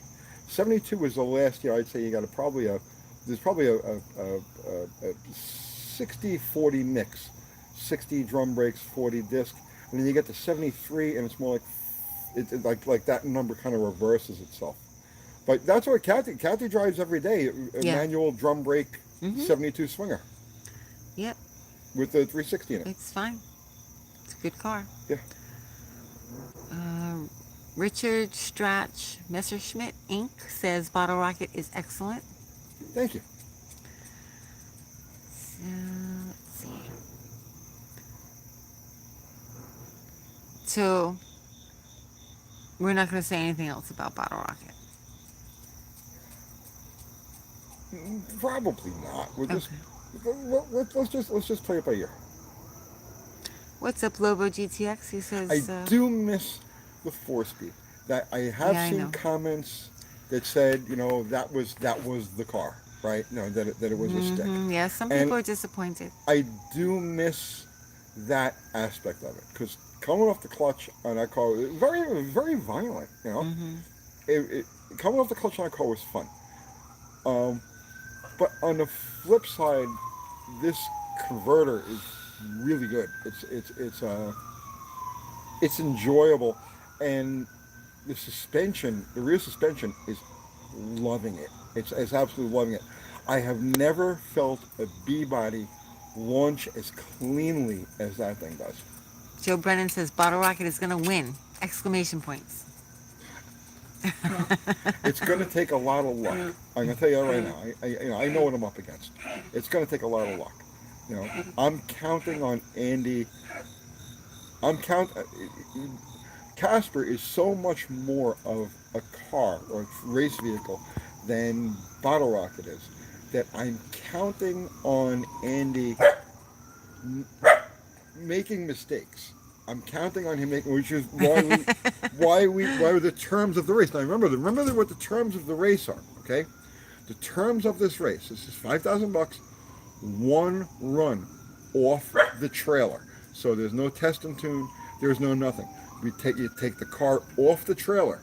You put it in the staging. You can warm it up. You put it in the staging lanes, and you run it, and it's one run. So I'm counting on the advantage, the lower power and the simplicity of Bottle Rocket to be able to make a cleaner one run than Casper. Okay, so what I'm saying is, if Andy was to take Casper, bring it to a track, make 3 or 4 test runs, right, get it all dialed in, and I was to make 3 or 4 test runs and get my car all dialed in, Andy would eat my lunch. There's just no ifs, ands, or buts about it. There's no question. But he's going to test it. He's going to test in tune. But he won't be doing it at that track on that day. No. You see? So I don't want anybody to think that I'm delusional. I know what I'm up against. Okay? I know exactly what I'm up against. But that's why I set the terms of the race as one run off the trailer. See what I'm saying? It's a strategy. It's a strategy. And you have some other strategies too. What's that? You have some other strategies too. I have ways I'm going to cheat. Yeah. I have ways I'm going to cheat. Annie knows, right? I'm saying it right here. I will cheat every way I possibly can, but that's part of racing. Right. That's part of racing. Right? So, like I said, I don't want anybody to think I'm delusional, okay? that I'm going to take this little 318 and Dakota's like, cheat? Boards 429, and we're just going to like freaking let it go, right? I don't want anybody to think I'm delusional. This is a strategy, and the strategy Joe is... Brennan says, I thought you weren't going to say anymore. Well, think of it this way, right? Okay, let's just say it's a cold track, and I'm gonna have this race against... You should stop talking about it. No, that's okay. That's okay. I think you should stop. You should probably stop talking about it. Let's say it's an ice cold track. Oh, right? Let's stop talking about it. You're gonna give away all your tricks. No, I'm not giving away. Quit while you're ahead, Joe K says. I'm not giving any other way. So think of it this way, right? This bet, the faster the car in the other lane, the better chance I have. Okay? So, for instance, if this bet was against the top fuel dragster, one run off the trailer, no nothing, right? I have a better chance of getting to the finish line first than a top fuel dragster would, because the dragster is going to just blow the friggin' tires off. So that's the basis of this bet. Hmm. Okay. And then after you beat him, I get to drive it, right? Yeah, you just, I'm the new designated driver of Bottle Rocket. I'd like you to be. Yeah, I'm gonna be. I'm gonna do it. I'm on a diet right now, Okay. so I can get as light as possible. Let's see. Okay, Big Belly Racing wants to know: Have you ever had? Have you ever thought of doing drag week or similar drive and drag events? The problem with drive and drag events is the okay.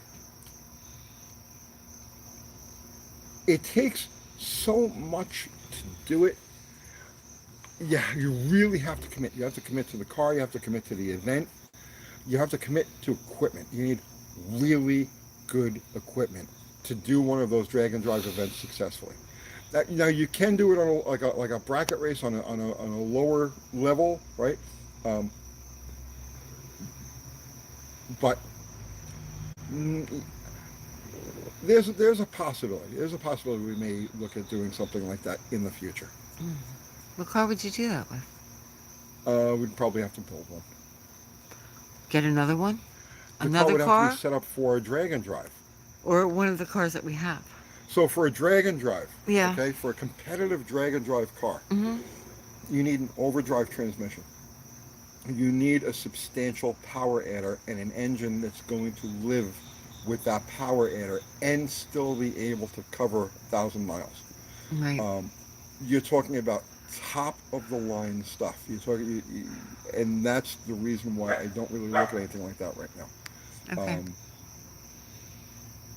But I don't know how things roll in the future. Mm-hmm. Okay.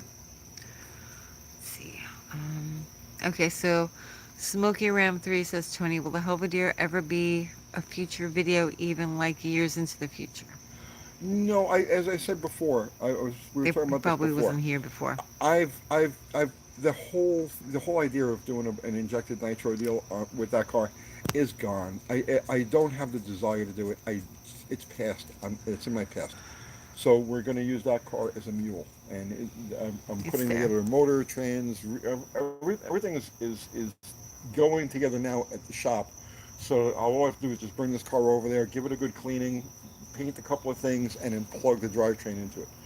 And we're going to use it as a rolling test bed, a rolling dyno. The car's going to be a rolling dyno. I think that'll be fun. Let's see. Who's moping around? What? I must have missed something. One of our puppies, probably. Oh, I don't know. Thank you, Richard. Richard says, good job. Jolly Rancher, Tony, have you ever messed around with E85? Great content for the channel. I have not. But see, that's what I'm talking about, right? Now, Are we gonna buy? We're gonna have to buy all this stuff to test. well, E85 is a fuel. No, I know, but I'm saying like everything that we do with this car, if it's gonna be a mule, we're gonna have to like start buying a lot of stuff to test. Well, no, I can convert any one of our carburetors to run on E85. No, I'm not just talking about the E85. I'm talking about separately. Yeah, I know what you're saying. A lot of parts. Yeah. Oh, to this point, I have not screwed around with E85. To this point. So what are we gonna do about that? The parts. Because we started this whole thing saying how we don't accept parts from everybody. Mm-hmm. So we're gonna have to purchase things. I'm not allergic to buying things, but Yeah. we have so much kicking around. That we can test. That we can test. Are you gonna do EFI stuff? I could. Yeah. It's possible. It's possible. Would you do it not hating it? If I did it, Can you do it, fairly? well, okay. If we did anything as far as EFI goes, the only thing I would consider using for myself would be an OEM system. So it would have to be something adapted from a factory setup. I have zero faith in any of the aftermarket stuff. The more I hear about it, the more I realize it's idiocy. Ari says he likes those sniper units. Yeah, I know. I won't. Okay, there is a possibility. See, I've already brainstormed out a couple of different ideas. For I spent a lot of time doing this stuff. Um, if I do anything EFI, it's going to be an OEM based system. So I'll adapt parts. I'll adapt OEM parts, factory parts, to an engine. There's the chance of doing any sort of aftermarket, whether it's a sniper or fight tech or any, the chance of me doing anything with any of those systems is less than zero.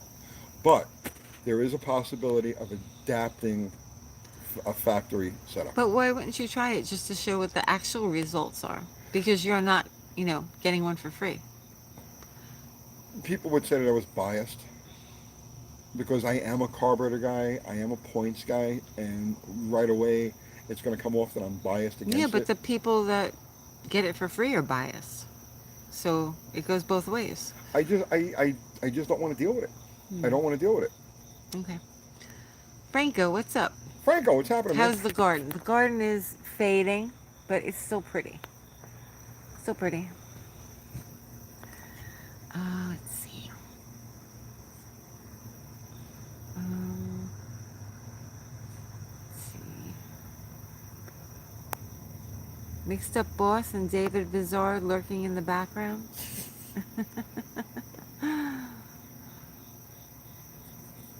Fake football game brought me here. Tony is bringing back Project X.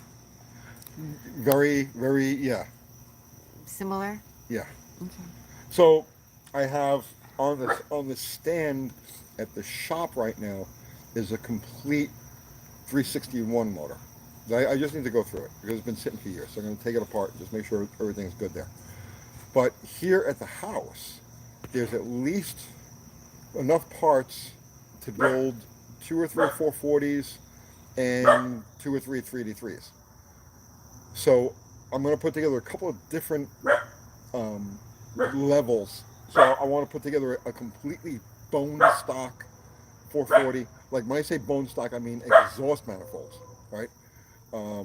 I want to put together a bone stock 440 for it. I want to put together a good representative hot rod motor, and that 361 is kind of in between. And I'm making this car so that I can plug one in and one out quickly, like within like an hour or so. I'll be able to complete an engine spot. I've got, I don't know, probably 3 or 4 big block torque flights in the shed, so I'm going to set a couple of those up in different ways. So and I've got gear sets. I've got plenty of gear sets. So this way I can change any idea that we have, anything we want to test or try. I can put together a combination that would be suitable for that with the parts that we have laying around. So I would say, yeah, very similar to Project X. Erie St. Garage says, Tony, have you ever woken up one day and not wanted to go out and mess around with your cars? Ever had stints where you lost the passion, per se? I got away from cars completely for how long? A few years. A few years. Yeah. Where all I did was motorcycles. I was like, I'm done Yeah. with cars, just done. If it had 4 wheels, I didn't want to deal with it. That lasted for a while. Franco wants to know, Tony, have you ever run an aluminum flywheel on the street? Yes, and it's terrible. It's terrible. You know, great for a street race. Terrible for daily drive, for regular driving, for traffic. Tony, that will be one hell of a playlist. I think it'll be fun, actually. Well, the thing is, when you do YouTube, when YouTube is your business, you have to always have content. There's got to always be content. There's got to, every day there's got to be some kind of content. So, using something like that, we talk about so many different principles, ideas, right? Like I don't have a dyno. I don't want a dyno. But let's just say you've got an engine, okay? And you want to test before and after head porting. What is the actual value of head porting? So if you have a car that's set up that you could just quickly tear things down and put it back together again, you could pop the heads off it, do your porting, put them back on, no other changes. Now you can quantify those changes the same as you could with a dyno. So typically, when you do with a car, you've got all these things in the way. You know, it makes it difficult to work on, and that's why we're doing that car as like a quick tear down, right? You have motor plate, um, pins instead of bolts and nuts and shit like that, so that this way the whole thing could just be field stripped and then put back together again with minimal time and minimal effort. So will it be easier for us to take that to the track and test it than it is for the other cars? Well, see, now it's the other thing too. The other cars that we have are all really drag race specific, meaning that they don't have street friendly gears. They're all set to run on slicks or drag radials. They're not street friendly. That car will be 100% street friendly. So it'll have mufflers on it. It'll have treaded street tires. It'll have, and it'll be wired so that when we want to test something, we could take it to any place here in the area, anytime, make a run or two, and then be able to quantify like that. So this way, it doesn't have to go on a trailer. It doesn't, no special treatments or anything like that. It'll just be set to go that we could just anytime go test things. Okay. Juicy Taco wants to know: has anyone ever stolen one of your cars? I had a magazine test car stolen out of the driveway when I lived in New York. It was okay. The car The blue one, right? The blue one. Yeah. It was a 355. It was a 355 speed IROC, which they didn't make. It was manufacturer car. It's a rare car out there somewhere. Everybody, go find it. Yep. And it got stolen out of my driveway when I lived in Huguenot. Went to the chop shop, I'm sure. Oh, immediately. Immediately, yeah. Tony stole his own car. I hated that video. Yeah. That was funny, explaining that to the cops. They stole the car. Whose car is it? Chevy's. Chevy's. And they're looking at us like, right. You remember that? Yeah, it was, we were young. Yeah. God, we were really young. I was like 20. Yeah. It's hard to explain. What's the license plate? We don't know. Here, it's on the tag from Chevy. Right. What are you talking about? Let's see. That must have been a test bed car. They never built 5-speed 350 TPIs. I know. We had one. Yeah, And that's it what they got stolen stole. out of the driveway. How did you explain that? Well, you had a police report. Yeah. We heard it, remember? We heard, took off after it. Yeah, I know. We were sitting in the living room. We weren't even, it wasn't that late, right? It was about 11 o'clock at night. It and wasn't I had just that come late. back from the track. Yep. Yeah, you I just had just parked come it. back from the track. They must have been watching the They house. must have followed us back from the track. Mm-hmm. And went inside and Yeah, we were both awake. turned on the TV, right? I think we were watching like the news or something, and we heard the car take off. They revved it up. They yep. Yeah, they went blah, blah, blah, blah, blah. And then they screeched out of the driveway. So I ran outside. I had the Mustang was in the driveway. Remember that? Yeah, we had the you funny, chased them. We had the funny car in the driveway, and then the Mustang behind it, Right. and then the. You chased them, and then the cops came, and I was there by myself with the baby trying Right. to explain that it's not our car that they stole. Yeah, that was awkward. If your car doesn't have a fan shroud, it's not a real street machine. None of my cars have fan shrouds. Not a single one has a fan shroud. Yeah, right to the chop shop. Yeah, we're in New York, Staten Island. Yep.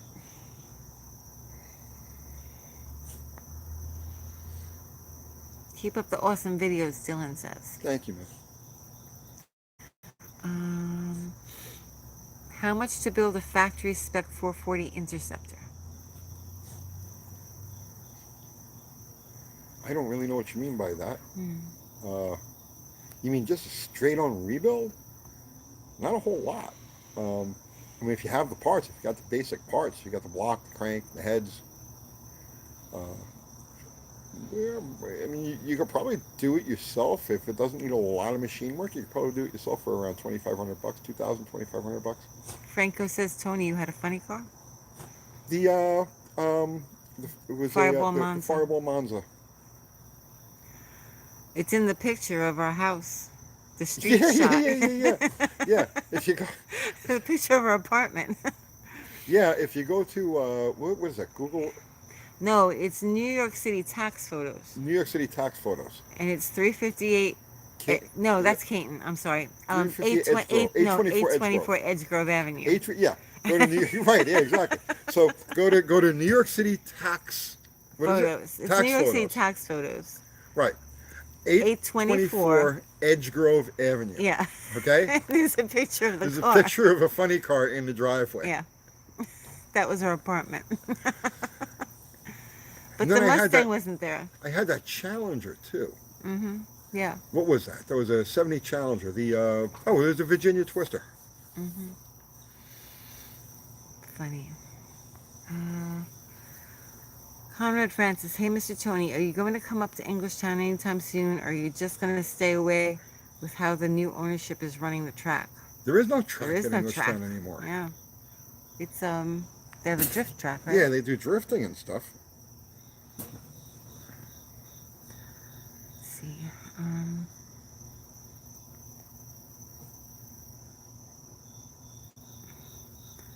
JPE, nobody says, do people put Mopar pistons in backwards like the 302 Ford? I do. Tony does. I do. So Joe Sherman was a Ford engine builder. Found 25 horsepower on a 302. If you start talking about this, Tony, big names are going to call you out. Oh yeah, and please. start like bashing you Ask publicly. Motor Trend, please.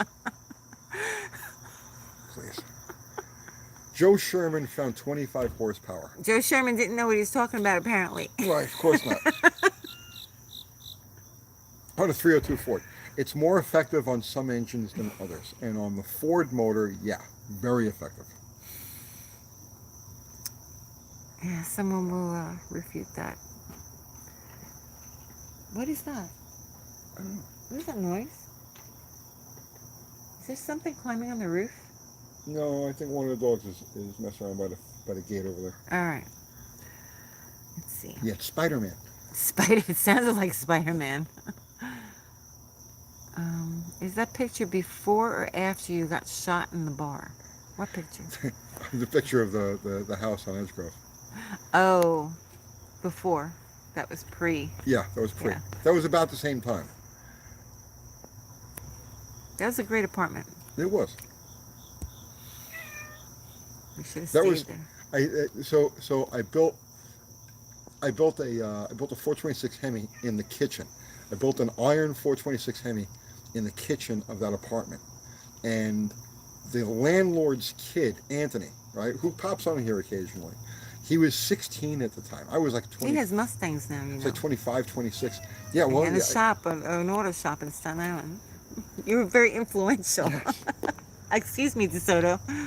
So I built this 426 Hemi, iron motor, in the kitchen, and me and the kid Anthony tried to get it out by hand. It was He just was like 14. just the two of us. Yeah, he was like 14. I was like 26, DeSoto. 27, and You weren't that old. I don't we think. figured I wasn't, Were you? right?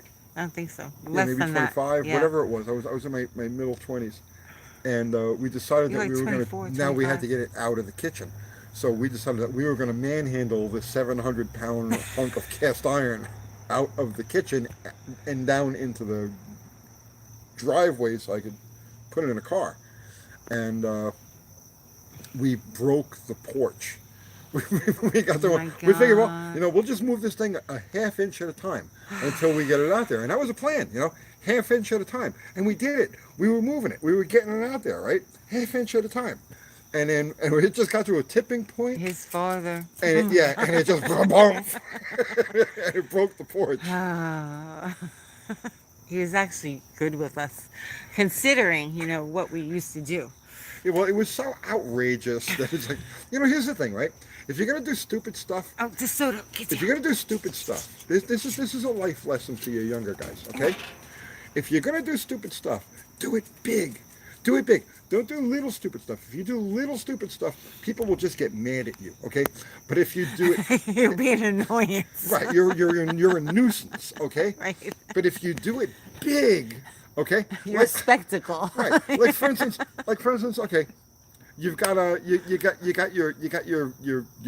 your Mustang or your Camaro or your Dart, and you're gonna do like you're gonna like make a racket in your driveway and like and like hopping around in your driveway. Okay, your neighbors are gonna hate you. They're gonna call the cops. They're gonna all kinds of bullshit. Do it with a double A fuel altered. Okay, and it's a whole different setup. It's a whole different thing. Nobody messes with you because it's so over the top. So if you're gonna do stupid shit, do it big. Do it big, and nobody get mad at you. They'll Oh just be no, like, they were mad. They just wanted to they won't say complain. anything. Right? They won't say anything. Because you can make like the stuff fall off their walls. Like I think we cracked somebody's wall across the street. Like I think that happened because I think they told your parents. Anthony cracked the wall in my house with his car. Well, I broke the wall in our house. Yeah. With the car. Yep. Is that polecat? It's DeSoto. Look away after all the cigarettes. Again? Yes. All right. Okay, so here's DeSoto. DeSoto, what are you doing? If you're going to poop outside. More life Cleaning advice. himself. More life advice from UTG.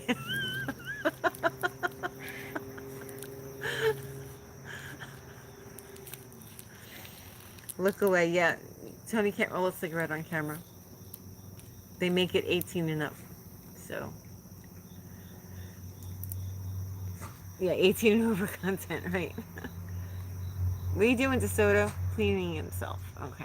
Yeah, I could smoke it. I just can't roll it. Right. Weird. Okay. Okay. All right. You're a maniac, and it's great. Oh, I've mellowed out so much. He has. You have no idea. Yeah, he's very mellow right now. Could you imagine? How I survived 20s, 30s. How I survived. Even the 40s. I don't know. I don't know. Let's see. Yeah, I don't know how. Yeah, this doesn't even make sense. I went live. Let's see. I roll my 6. What tobacco do you use? Bugler. Bugler. Yeah, this is Tony Mello. You have no idea. This is Tony's mellow stage. Yeah, He's calmed down a lot. Good night, Hemi Head. Good night, man. Let's see. I just saw an Expedia commercial that had a 66 Dart in the background. Nice. Yeah, vintage Mopars pop up on a lot of commercials. Mike Wood says, appreciate your channel. Thank you, Mike. Raining Slant 6 with the Chance of Cannonball says, Tony, a few years ago, I remember Don Schumacher's team combined with company AVL to get true HP numbers for their top fuel motor because no dyno could handle 10,000 plus horsepower. It was strain gauge that read torque directly? Yeah. Yeah? It's not that a dyno can't handle 10,000 horsepower. It's that a dyno can't handle the way that 10,000 is delivered with a nitro motor. You can't gradually bring it up. And so that's the problem with trying to actually measure a nitro motor on a dyno. Hemi Head says, Tony does seem kind of mellow tonight. Wishing you well, buddy. Thank Are you. you mellow? I'm mellow in general. Well, for the most part, yeah, you are. You are. Do we have good pizza here compared to New York? Yes. There are a couple places that have actually very good pizza here.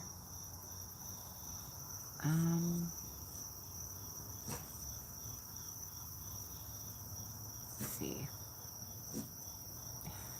How many times... Craig says, how many times has Kathy strangled Tony in the emergency room? You've never strangled me in the No. emergency room, but you've visited many times. Oh, please. For a while, it was fairly routine. Oh, jeez. You remember that? Oh, please. The last time you went was bad. That was really bad. That was very bad. Don't ever do that again. I was taking ambulance rides like on average like once every 6 months. Mm, It was rough. yeah. It was rough. Tony, do you know if that big Willie Robinson Charger King Daytona? They're making a 2023 Charger Hellcat inspired by that. I saw that. Did you see that? No, I saw it. Yeah. I haven't seen it. Yeah. It's called King Daytona or something like that. My friend Gary French owned the real car for a while. Mm. Zero says, tell the bleeding to death story, Grinder Blade 1. Ha ha ha. No, it wasn't funny, Zero. Oh, that was, well, that's recent. I Yeah, was that talking was the about, last time. yeah, I was talking about Please. back in like when I was in New York. No, that was But, really bad. Yeah, that was about 10 years. Actually, it was about 10 years ago now. Not that long. Yeah, had to be. No, not that 8 long. years? 7 or 8 years. Yeah. Let's see. Franco says Willie Robinson was my friend. Did you ever meet him? I never met him. I didn't think you did. I know he was a great guy by all accounts. Mm-hmm. Okay, Mike says, thinking about starting an engine machine shop. You think it's still a profitable business? Oh, It could be. I would say, given what I think is happening in the world, a general machine shop. I don't know about an engine-specific machine shop, but I think a general machine shop is probably a good investment right about now.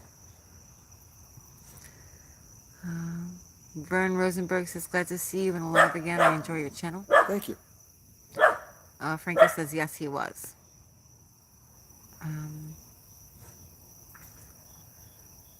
Jason Fitch, have you guys discussed the elephant in the room? How's Kathy's knee from, quote, falling down the stairs? Am I missing something? I think I pushed you down the stairs. When? Hurt your knee? When? Like the last live? Oh. Oh, yeah, that's right. I had crutches, I think. Yeah, right? I got mad at you and I pushed you down the stairs. Oh, yeah.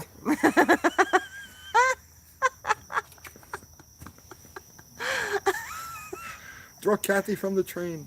No, I'm fine. I have a little knee issue, but it's from running. It's not from Tony throwing me down the stairs. No, the broken ribs are from that. Don't tell people that. They'll believe you. They love to extrapolate on the most negative things that they could possibly find. He beats his wife. Right. Call the cops. He admits it. He beats his wife. And she laughs about it. They're sick. They're sick. Oh my goodness. All right. There's kids watching. Okay. No, Tony doesn't beat me. Not tonight. No. I need her to be able to hold the phone. Oh, brother. You need me to hold the phone? Is that what she said? I'm going to hit you with the phone. Let's see. Invalid. Am I an invalid? I have a 1300 horsepower Corvair with a sticky throttle. Want to take a ride? Sure. Let's see. Ari says, I had my UTG mug on one of my live streams. I felt so cool. Did you? Really, Ari? Ari, I want to be on your next one. Yeah? Yeah. Okay. What you going to do? I want to he do it. does it on Sunday nights, so you're taking up his spot right now. Oh, shit. Yeah. He usually does it on Sundays. Ari, Stepping on Ari's live. Ari, I am so sorry. I didn't realize I was... Oh, I'm sorry, brother, man. What's up, Abel? I will make it up to you somehow. Let me know how I can make this up to you. I didn't realize... I forgot that you were doing Sunday night things. I want to be on your next one. I'll tell you what, Ari, next Sunday, let's do a live together on your channel. That'd be cool. Okay? Meanwhile, buy silver, Zero says. Buy as much of it as you can. And Please do it fast. do it now. Do it fast. This is not financial advice. Yeah, this is not financial advice. Buy silver. Let's see. Ari says, I'd be so stoked to do a live with you guys. Yeah, Ari, next, you do it on Sunday. Next Sunday night, let's do a live on your channel. Al Smith says, can you and Freiberger just be friends and have a shootout? No, he's a dick. Okay, all right. When you say that, people don't understand. People don't understand why you would just say that like that. Because the guy trolls me. Okay. No, for some reason he doesn't like you. And it's clear from other people who have said that he doesn't like Tony. That know him. Yeah. You know? Yeah. So it's like Tony hasn't done anything to him. It's just, No, you know. we've never met. Yeah. We've never Freiberger met. just hates him for We've whatever never met. reason. It goes back to the magazine days. Yeah. It goes back to the magazine days. We never met. We never worked for the same people. We worked on opposite sides of the friggin' country. But over the years, many people that I know, right, friends, acquaintances, and whatnot, have brought me up to him. Hey, did you ever work with Tony the Five? And evidently he loses his shit. So he trolls me. The guy trolls me. I don't know why. I have no idea. But he's been doing it for years, and whatever. We don't care. I really don't care. But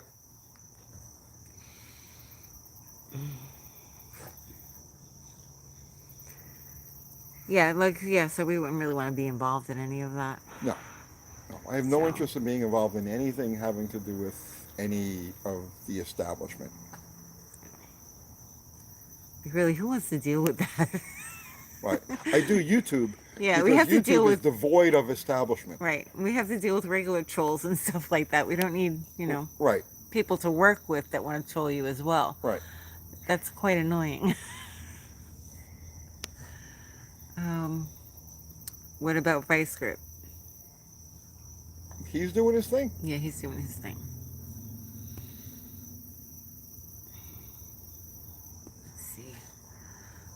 Whistling Diesel must be up to something good. No video in 3 weeks. Probably. I like that kid. I like that kid a lot. He lives here. He lives in the same city that we do. We've never met, but I like him. I like what he's about. He's gone to our Lowe's. Let's see. Thank you, Zero. Well, Zero's saying thanks. I don't know what he's saying thanks for, but I don't know. You're welcome. Whistling Diesel always goes 6 months between videos. No, that's not true. He posts sporadically, but he gets huge views when he does.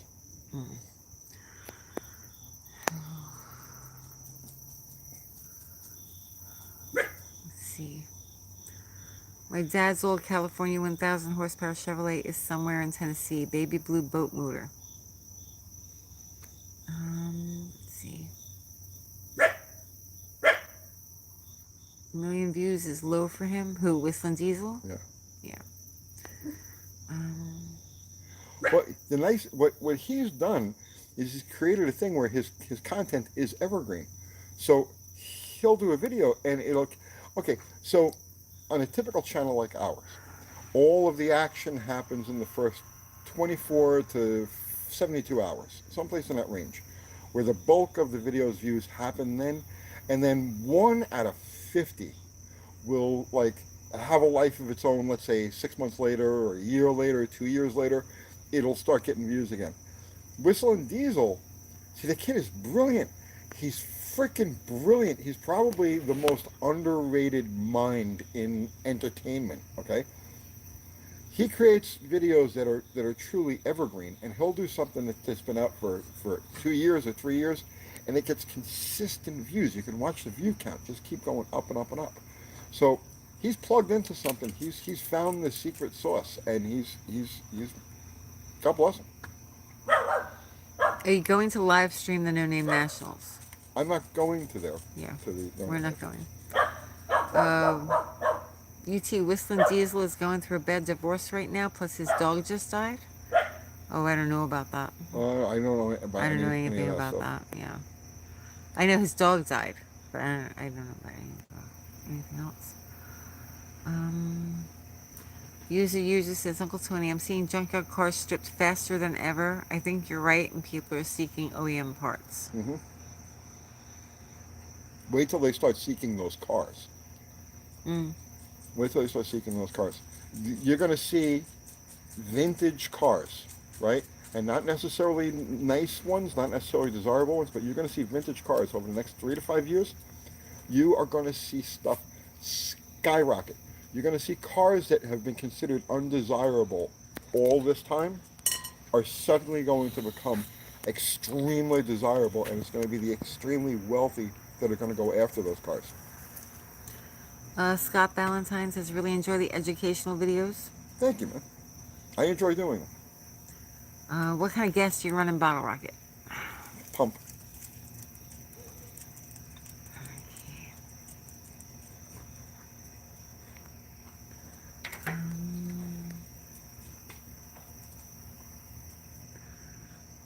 I follow a YouTube channel called Tennessee Crossroads that goes to cool restaurants around you. Yeah. Oh, God, that used to be on PBS. Yeah, when we first moved here, Tennessee Crossroads. It wasn't on PBS. It was Yeah, it on, was. Was it? Mm-hmm. Okay, because we used to see that in New York on the Nashville network. Oh, yeah. Well, yeah, they don't do the National Network anymore. Right. We used to have Shade Tree Mechanic. Shade Tree Mechanic, we used to be filmed in this town. Yeah, right. Who are those guys? You should go do video with them. I don't know. You remember their names? No. I don't either. Let's see. Shade Tree Mechanic.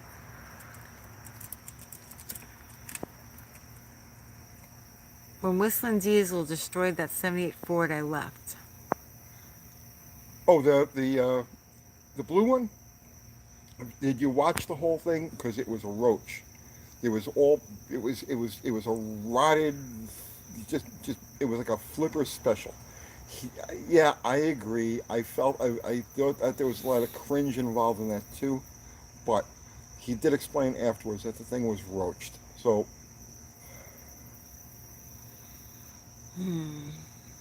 Will you be at Mo Party next year? We all missed you, No. Nicholas says. Tony's shy. Believe it or not. Tony's shy. As I said before, I don't go to any events where anybody might recognize He's an me. introvert that does YouTube. I'm a neurotic recluse. I don't know. I don't know if you're a neurotic recluse. You do leave the house.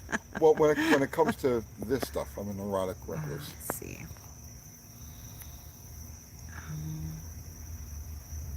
Cheating is competing. This is their name. Pumping, that's their name. Pumping it out of a special tank that has special fuel for bottle rockets. Now, all my cars run on pump gas. I don't want to deal with. I don't want to deal. I just don't want to deal. So when I set something up, it's automatically assumed I'm going to run pump on it. Let's see. What happened to the Wednesday night tech talks? When I decided to separate myself from the No Name Nationals because there was way too much weirdness going on. Way too much weirdness. When I decided to separate myself from that, Dallas felt it was time to separate himself from me. And so he left.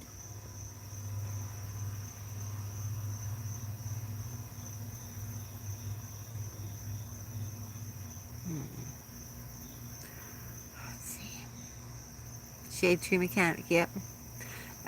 Mostly old parts and rust. After you race Casper, will you change Bottle Rocket back to a 4-speed? No. I'm just gonna work with it the way it is. No, I'm gonna race it. Yeah, she's gonna take a crack at it. Franco says no. Norman Hectoff was a neurotic recluse. He used to park himself on my porch and wait for us to get home. Yep. If we weren't at the house, Franco. You get mad. Yeah, he would get mad. And this is before cell phones. Yeah. Right? So he would come to our house and like we'd be out, like I'd be either somewhere with the kids. Get Maggie off the table. Maggie, off the table. Or go to that part of the table. And I would get home and I would see him sitting on the porch with his bottle of seltzer and a sandwich. Just Tuna Hero. His tuna hero. He would just camp out. So no, he wasn't that reclusive. He was always at our house. Maggie wants to be on YouTube. Yeah. Dee Dee speed chop. Dee Dee speed chop. Maggie, go over here. Yeah, sit. Yeah, I'll take you. Sit. Sit. Good girl. My Harriet used to steal coffee. She loves the coffee. Yeah. Oh yeah, she Alright. waits for me to finish. As soon as she sees me take the last sip of it, she's all over it. Dee Dee speed chop says it's Uncle Tony. That guy has a YouTube button.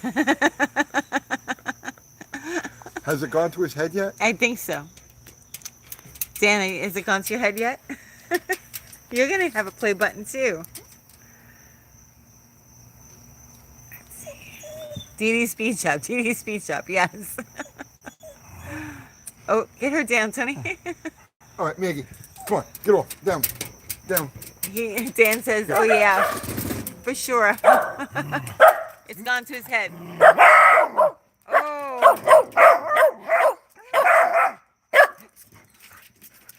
Oh my goodness.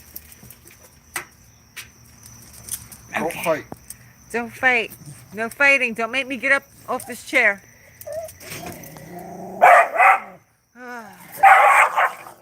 Hold this. All right. Well, get you guys the dog fight here. All right.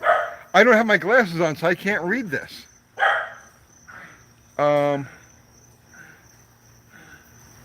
Okay. Dogs playing. Oh, jeez, guys. Okay, I can't. I don't have my glasses on, and so I can't read any of this stuff. I see Olive saying doggy drama. I can make that out. Okay. All right. Here's Kathy back.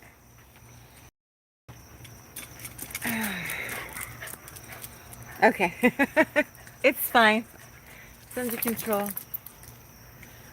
Let's see. Bob Thompson, you have a 63 land. Oh, okay. It's talking to each other. Do you and Steve Magg still keep in touch? I haven't talked to him in a while. He's really busy, right? He's very busy. Yeah. He's doing like professional things. Yes. And I've decided that I really don't want to do any more of that type of live. Yeah. Like, yeah, we have to like kind of stop with the lives.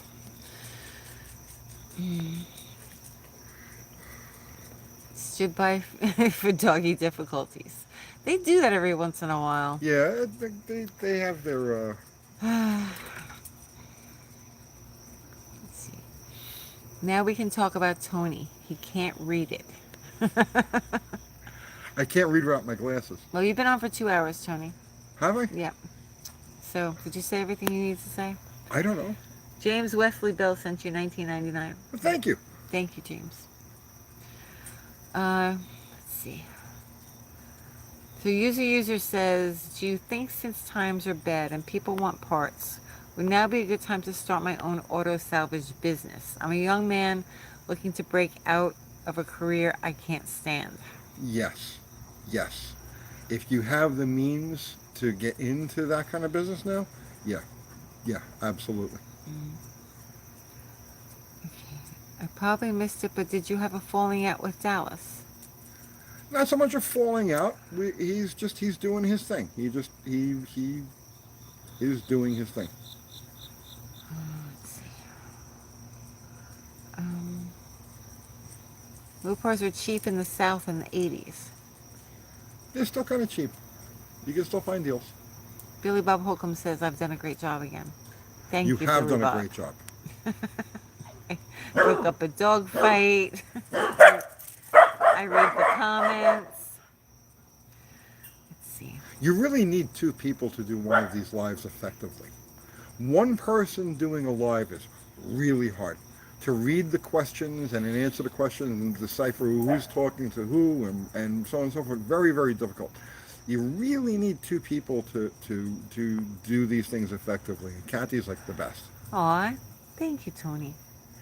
Okay, Raining Slant 6 with a chance of cannibals is saying, Tony, a couple of vids ago you teased us about an internet dust-up. I told you shouldn't have talked about that. Internet dust-up. Over 68 charger with a Slant 6 and Uncle Kathy and some other YouTube channel. Could you tell us about it now? No. It's stupid. Like, I don't even know why you put that in the video. Like, it was really a dumb fight. It was a dumb fight. Like, it was all over this slant six Charger that I saw for sale that I wanted to buy.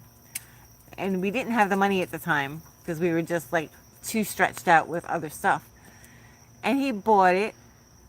And Chris Birdsong. yeah. Yeah. And then he was saying, "Oh, I gotta pull this out," because it was a nice car though. It wasn't like a trash nice car. Original car. Yeah, he's like, "I'm gonna take this out. I'm gonna put a 440 in it. Blah blah blah. This piece of crap. Blah blah blah blah." And I was like, "Don't do that. Why are you gonna do that?" And then he started getting like, I don't know what I want to say. He was like getting like very forceful about it. You two went at it for We a couple it of ended days. up. No, it wasn't a couple of days. It was one day. Was it one And day? it reached a fever pitch. It got stupid because I didn't like his tone. No hard feelings against No, Chris. no hard feelings. But at the time, At the like time, he it said was pretty- something, yeah. and I didn't like his tone. I didn't like the way he was talking to me because I'm not stupid, and I don't handle that well. So sometimes I can say some things that aren't very nice. Well, But I don't do that anymore. To be fair, Yeah. Kathy and I both keep really low profiles, right?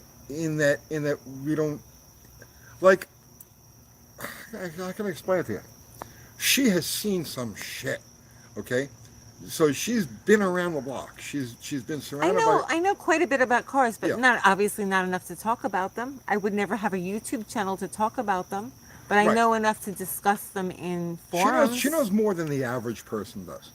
So, the average Mopar person, not just like the average Right, person yeah, on the no, street. She right. knows more than the average Mopar person does. She's been surrounded by this stuff her entire life. Literally. So, yeah. So, but we generally keep low profiles. You know, I don't announce. You know, oh, I'm Tony Mopar. I did this and that and the other thing. And you know, oh, this is Kathy, and she's been here, there, and the other place. We don't do that. So people generally don't know who we are or what the level of experience or expertise is.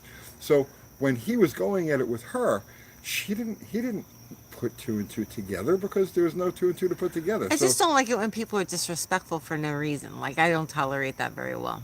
That's all. I don't think that that's fair, you know? But that's neither here nor there. It was Yeah. a long time ago, and it's water under the bridge.